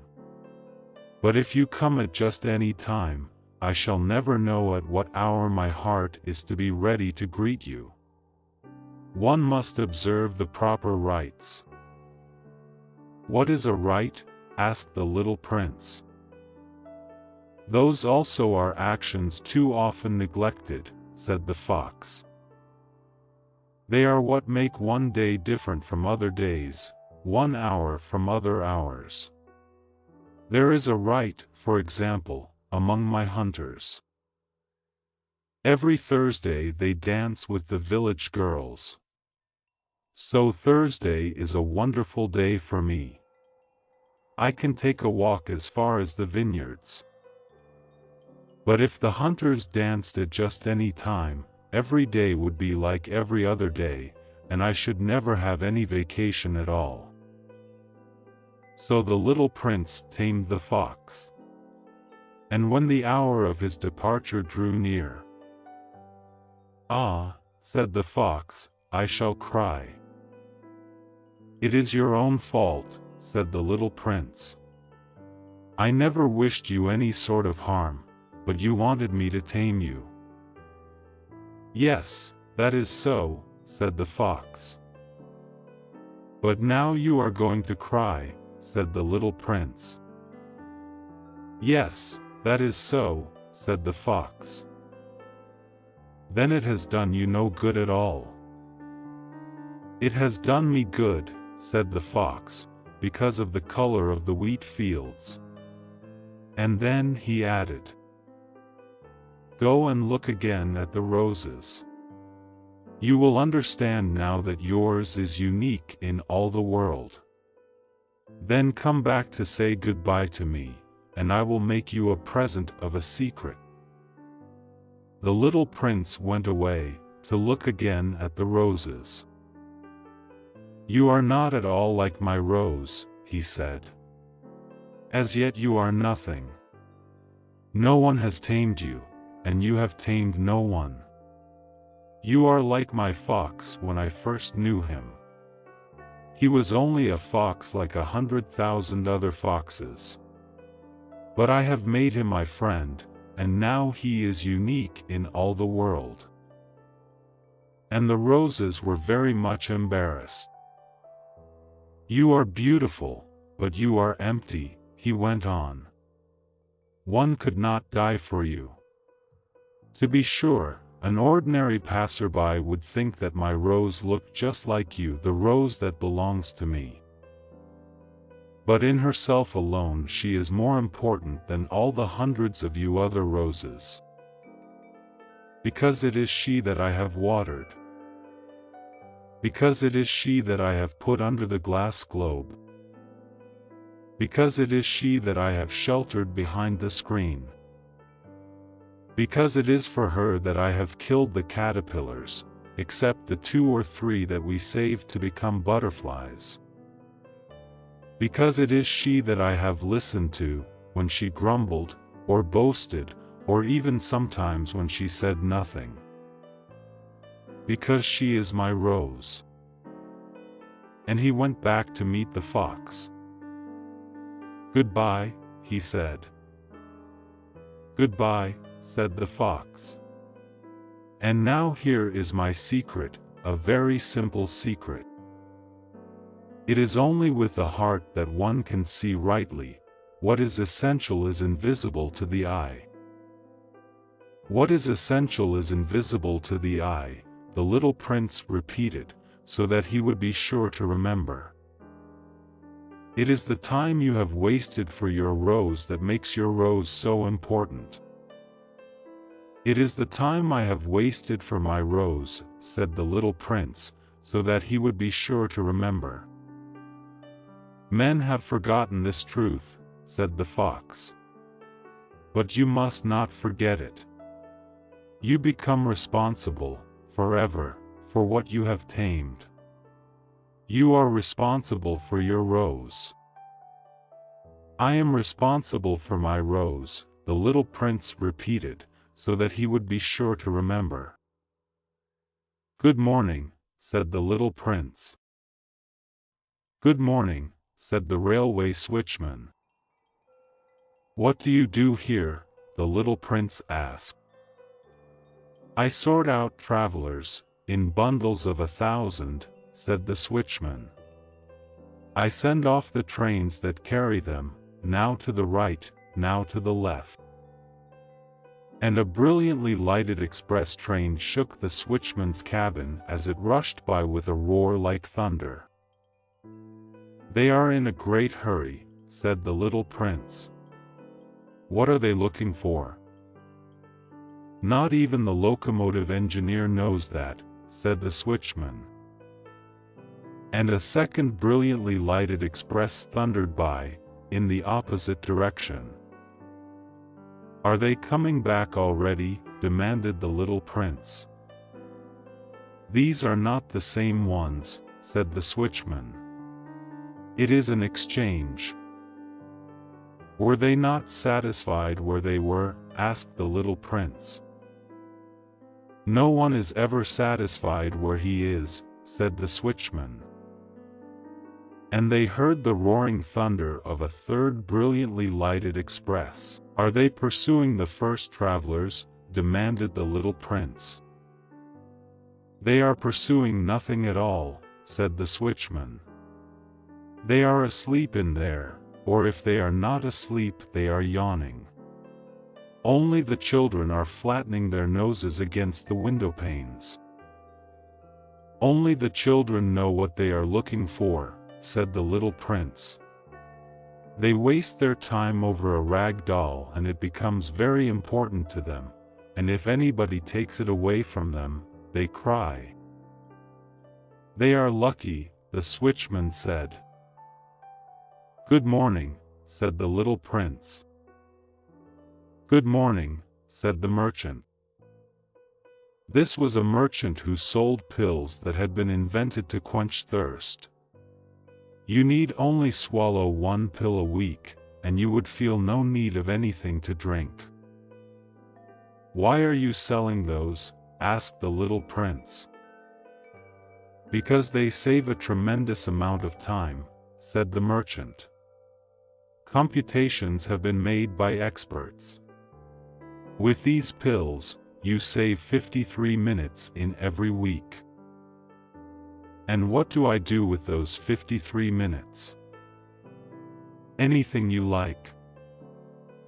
"As for me," said the little prince to himself, "if I had 53 minutes to spend as I liked, I should walk at my leisure toward a spring of fresh water." It was now the 8th day since I had had my accident in the desert, and I had listened to the story of the merchant as I was drinking the last drop of my water supply. "Ah," I said to the little prince, "these memories of yours are very charming, but I have not yet succeeded in repairing my plane. I have nothing more to drink, and I, too, should be very happy if I could walk at my leisure toward a spring of fresh water." "My friend the fox," the little prince said to me. "My dear little man, this is no longer a matter that has anything to do with the fox." "Why not?" "Because I am about to die of thirst." He did not follow my reasoning, and he answered me, "It is a good thing to have had a friend, even if one is about to die. I, for instance, am very glad to have had a fox as a friend." "He has no way of guessing the danger," I said to myself. "He has never been either hungry or thirsty. A little sunshine is all he needs." But he looked at me steadily, and replied to my thought, "I am thirsty, too. Let us look for a well." I made a gesture of weariness. It is absurd to look for a well, at random, in the immensity of the desert. But nevertheless we started walking. When we had trudged along for several hours, in silence, the darkness fell, and the stars began to come out. Thirst had made me a little feverish, and I looked at them as if I were in a dream. The little prince's last words came reeling back into my memory. "Then you are thirsty, too?" I demanded. But he did not reply to my question. He merely said to me, "Water may also be good for the heart." I did not understand this answer, but I said nothing. I knew very well that it was impossible to cross-examine him. He was tired. He sat down. I sat down beside him. And, after a little silence, he spoke again. "The stars are beautiful, because of a flower that cannot be seen." I replied, "Yes, that is so." And, without saying anything more, I looked across the ridges of sand that were stretched out before us in the moonlight. "The desert is beautiful," the little prince added. And that was true. I have always loved the desert. One sits down on a desert sand dune, sees nothing, hears nothing. Yet through the silence something throbs, and gleams. "What makes the desert beautiful," said the little prince, "is that somewhere it hides a well." I was astonished by a sudden understanding of that mysterious radiation of the sands. When I was a little boy I lived in an old house, and legend told us that a treasure was buried there. To be sure, no one had ever known how to find it, perhaps no one had ever even looked for it. But it cast an enchantment over that house. My home was hiding a secret in the depths of its heart. "Yes," I said to the little prince. "The house, the stars, the desert, what gives them their beauty is something that is invisible. "I am glad," he said, "that you agree with my fox." As the little prince dropped off to sleep, I took him in my arms and set out walking once more. I felt deeply moved and stirred. It seemed to me that I was carrying a very fragile treasure. It seemed to me, even, that there was nothing more fragile on all earth. In the moonlight I looked at his pale forehead, his closed eyes, his locks of hair that trembled in the wind, and I said to myself, "What I see here is nothing but a shell. What is most important is invisible." As his lips opened slightly with the suspicious of a half-smile, I said to myself, again, "What moves me so deeply about this little prince who is sleeping here, is his loyalty to a flower, the image of a rose that shines through his whole being like the flame of a lamp, even when he is asleep." And I felt him to be more fragile still. I felt the need of protecting him, as if he himself were a flame that might be extinguished by a little puff of wind. And, as I walked on so, I found the well, at daybreak. "Men," said the little prince, "set out on their way in express trains, but they do not know what they are looking for. Then they rush about, and get excited, and turn round and round." And he added, "It is not worth the trouble." The well that we had come to was not like the wells of the Sahara. The wells of the Sahara are mere holes dug in the sand. This one was like a well in a village. But there was no village here, and I thought I must be dreaming. "It is strange," I said to the little prince. "Everything is ready for use, the pulley, the bucket, the rope."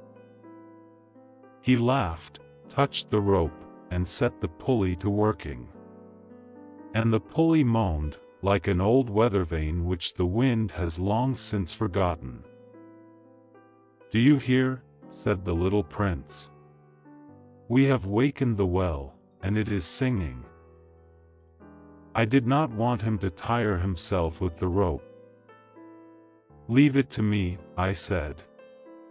"It is too heavy for you."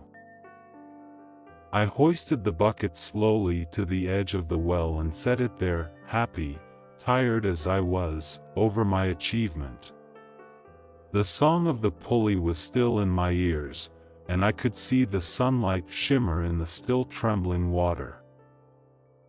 "I am thirsty for this water," said the little prince. "Give me some of it to drink." And I understood what he had been looking for. I raised the bucket to his lips. He drank, his eyes closed. It was as sweet as some special festival treat. This water was indeed a different thing from ordinary nourishment. Its sweetness was born of the walk under the stars, the song of the pulley, the effort of my arms. It was good for the heart, like a present.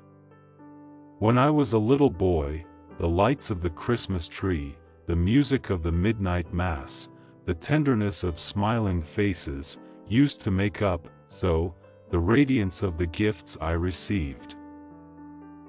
"The men where you live," said the little prince, "raise 5,000 roses in the same garden, and they do not find in it what they are looking for." "They do not find it," I replied. "And yet what they are looking for could be found in one single rose, or in a little water." "Yes, that is true," I said. And the little prince added, "But the eyes are blind. One must look with the heart." I had drunk the water. I breathed easily. At sunrise the sand is the color of honey.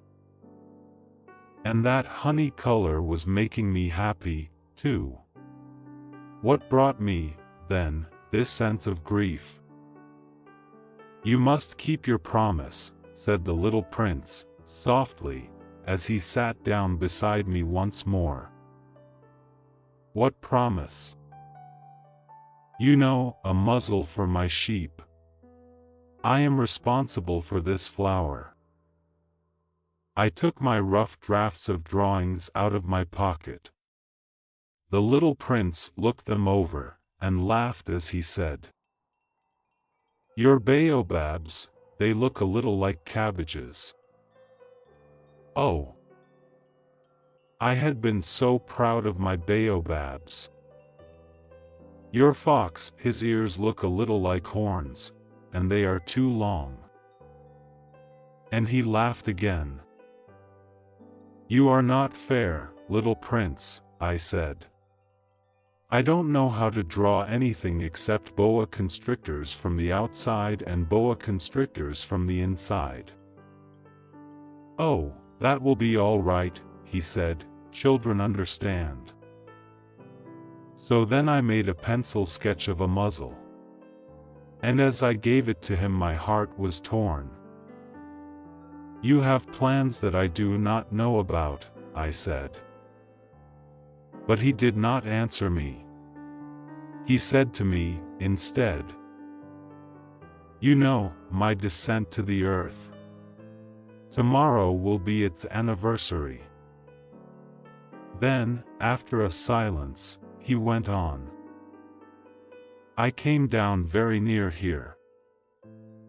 And he flushed. And once again, without understanding why, I had a queer sense of sorrow. One question, however, occurred to me. Then it was not by chance that on the morning when I first met you, a week ago, you were strolling along like that, all alone, 1,000 miles from any inhabited region? You were on your back to the place where you landed? The little prince flushed again. And I added, with some hesitancy, "Perhaps it was because of the anniversary?" The little prince flushed once more. He never answered questions // but when one flushes, does that not mean yes? "Ah," I said to him, "I am a little frightened." But he interrupted me. "Now you must work. You must return to your engine. I will be waiting for you here. Come back tomorrow evening." But I was not reassured. I remembered the fox. One runs the risk of weeping a little, if one lets himself be tamed. Beside the well there was the ruin of an old stone wall. When I came back from my work, the next evening, I saw from some distance away my little prince sitting on top of a wall, with his feet dangling. And I heard him say, "Then you don't remember. This is not the exact spot." Another voice must have answered him, for he replied to it, "Yes, yes. It is the right day, but this is not the place." I continued my walk toward the wall. At no time did I see or hear anyone. The little prince, however, replied once again, "Exactly. You will see where my track begins, in the sand. You have nothing to do but wait for me there. I shall be there tonight." I was only 20 meters from the wall, and I still saw nothing. After a silence, the little prince spoke again. "You have good poison? You are sure that it will not make me suffer too long?" I stopped in my tracks, my heart torn asunder, but still I did not understand. "Now go away," said the little prince. "I want to get down from the wall." I dropped my eyes, then, to the foot of the wall, and I leaped into the air. There before me, facing the little prince, was one of those yellow snakes that take just 30 seconds to bring your life to an end. Even as I was digging into my pocket to get out my revolver, I made a running step back. But, at the noise I made, the snake let himself flow easily across the sand like the dying spray of a fountain, and, in no apparent hurry, disappeared, with a light metallic sound, among the stones. I reached the wall just in time to catch my little man in my arms. His face was white as snow. "What does this mean?" I demanded.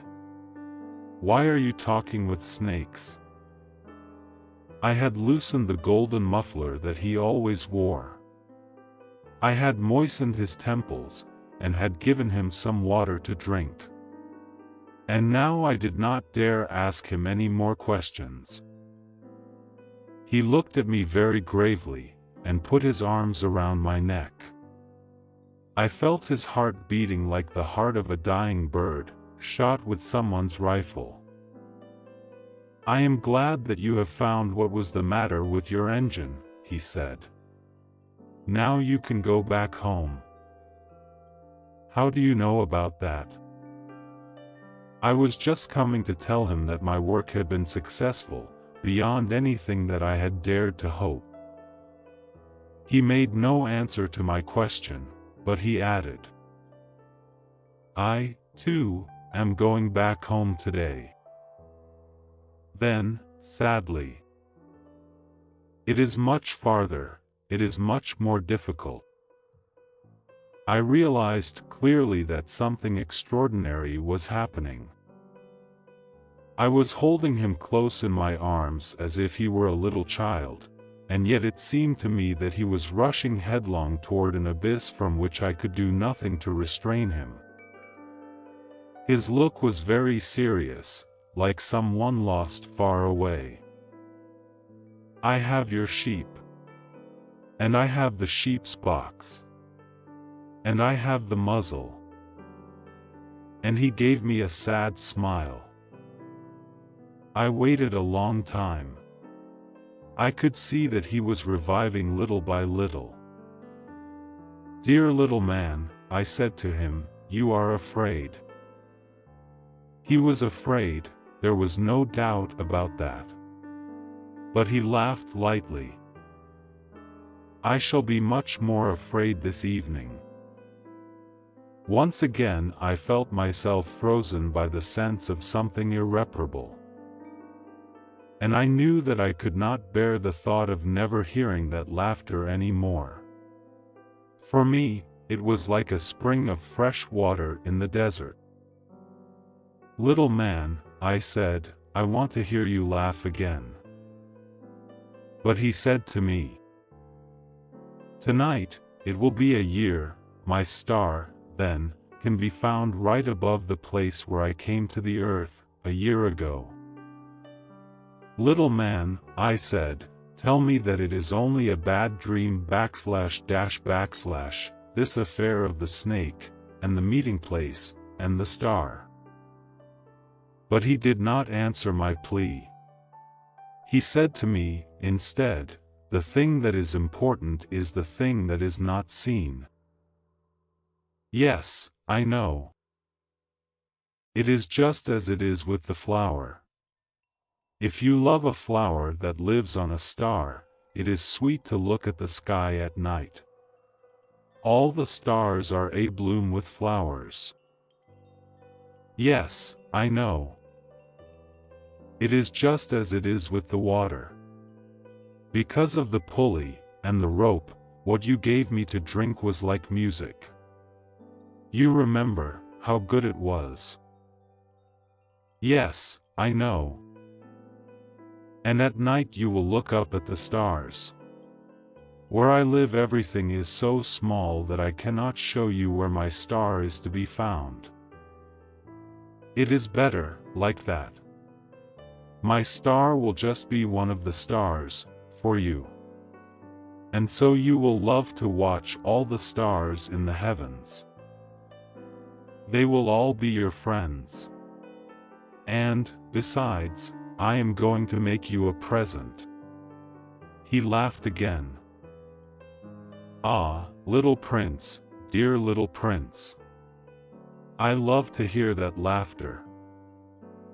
That is my present. Just that. It will be as it was when we drank the water." "What are you trying to say?"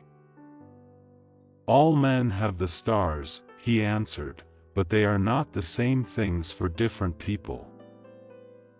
For some, who are travelers, the stars are guides.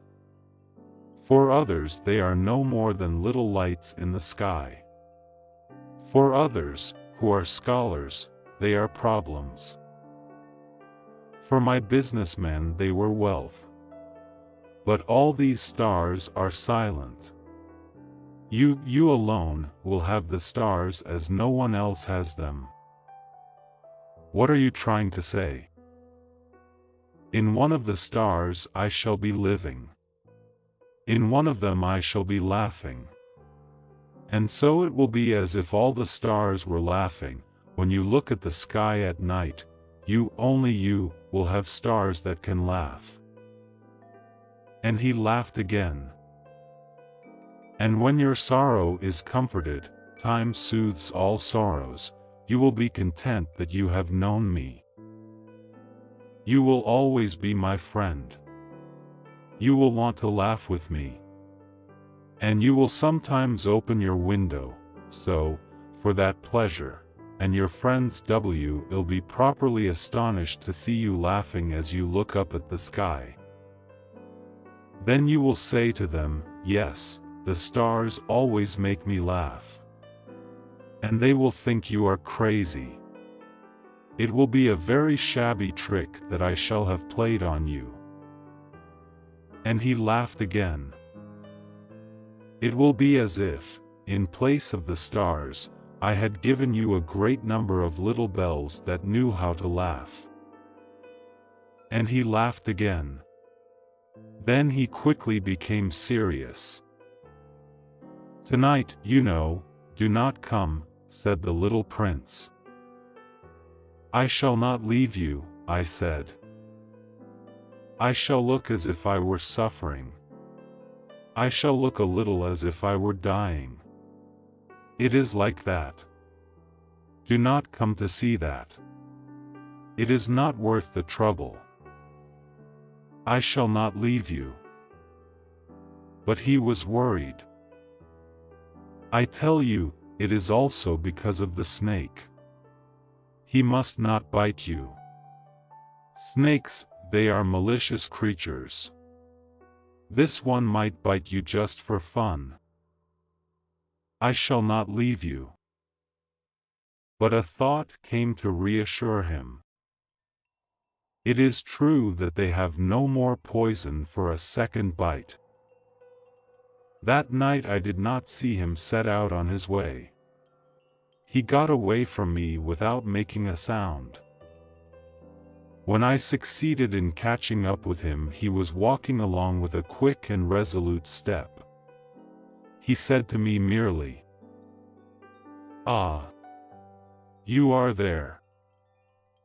And he took me by the hand. But he was still worrying. "It was wrong of you to come. You will suffer. I shall look as if I were dead, and that will not be true." I said nothing. "You understand, it is too far. I cannot carry this body with me. It is too heavy." I said nothing. "But it will be like an old abandoned shell. There is nothing sad about old shells." I said nothing. He was a little discouraged. But he made one more effort. "It will be very nice. I, too, shall look at the stars. All the stars will be wells with a rusty pulley. all the stars will pour out fresh water for me to drink." I said nothing. "That will be so amusing. You will have 500 million little bells, and I shall have 500 million springs of fresh water." And he too said nothing more, because he was crying. "Here it is. Let me go on by myself." And he sat down, because he was afraid. Then he said, again, "You know, my flower, I am responsible for her. And she is so weak. She is so native. She has 4 thorns, of no use at all, to protect herself against all the world." I too sat down, because I was not able to stand up any longer. "There now, that is all." He still hesitated a little, then he got up. He took 1 step. I could not move. There was nothing but a flash of yellow close to his ankle. He remained motionless for an instant. He did not cry out. He fell as gently as a tree falls. There was not even any sound, because of the sand. And now 6 years have already gone by. I have never yet told this story. The companions who met me on my return were well content to see me alive. I was sad, but I told them, "I am tired." Now my sorrow is comforted a little. That is to say, not entirely. But I know that he did go back to his planet, because I did not find his body at daybreak. It was not such a heavy body, and at night I love to listen to the stars. It is like 500 million little bells. But there is one extraordinary thing. When I drew the muzzle for the little prince, I forgot to add the leather strap to it. He will never have been able to fasten it on his sheep. So now I keep wondering, what is happening on his planet? Perhaps the sheep has eaten the flower. At one time I say to myself, surely not. The little prince shuts his flower under her glass globe every night, and he watches over his sheep very carefully. Then I am happy. And there is sweetness in the laughter of all the stars. But at another time I say to myself, at some moment or other one is absent-minded, and that is enough. On some one evening he forgot the glass globe, or the sheep got out, without making any noise, in the night. And then the little bells are changed to tears. Here, then, is a great mystery. For you who also love the little prince, and for me, nothing in the universe can be the same if somewhere, we do not know where, a sheep that we never saw has, yes or no, eaten a rose. Look up at the sky. Ask yourselves, is it yes or no? Has the sheep eaten the flower? And you will see how everything changes. And no grown-up will ever understand that this is a matter of so much importance. This is, to me, the loveliest and saddest landscape in the world. It is the same as that on the preceding page, but I have drawn it again to impress it on your memory. It is here that the little prince appeared on earth, and disappeared. Look at it carefully so that you will be sure to recognize it in case you travel some day to the African desert. And, if you should come upon this spot, please do not hurry on. Wait for a time, exactly under the star. Then, if a little man appears who laughs, who has golden hair and who refuses to answer questions, you will know who he is. If this should happen, please comfort me. Send me word that he has come back. I ask the indulgence of the children who may read this book for dedicating it to a grown-up. I have a serious reason. He is the best friend I have in the world. I have another reason. This grown-up understands everything, even books about children. I have a third reason. He lives in France where he is hungry and cold. He needs cheering up. If all these reasons are not enough, I will dedicate the book to the child from whom this grown-up grew. All grown-ups were once children, although few of them remember it. And so I correct my dedication to Leon Worth when he was a little boy. We hope you enjoyed tonight's Little Prince bedtime story. This ancient tale is filled with adventure and wisdom. Remember, bravery and cleverness can help us overcome fear and difficulties. If you enjoyed this story, please like and subscribe to our channel for more wonderful bedtime stories. Good night, sweet dreams, and we look forward to sharing more stories with you next time.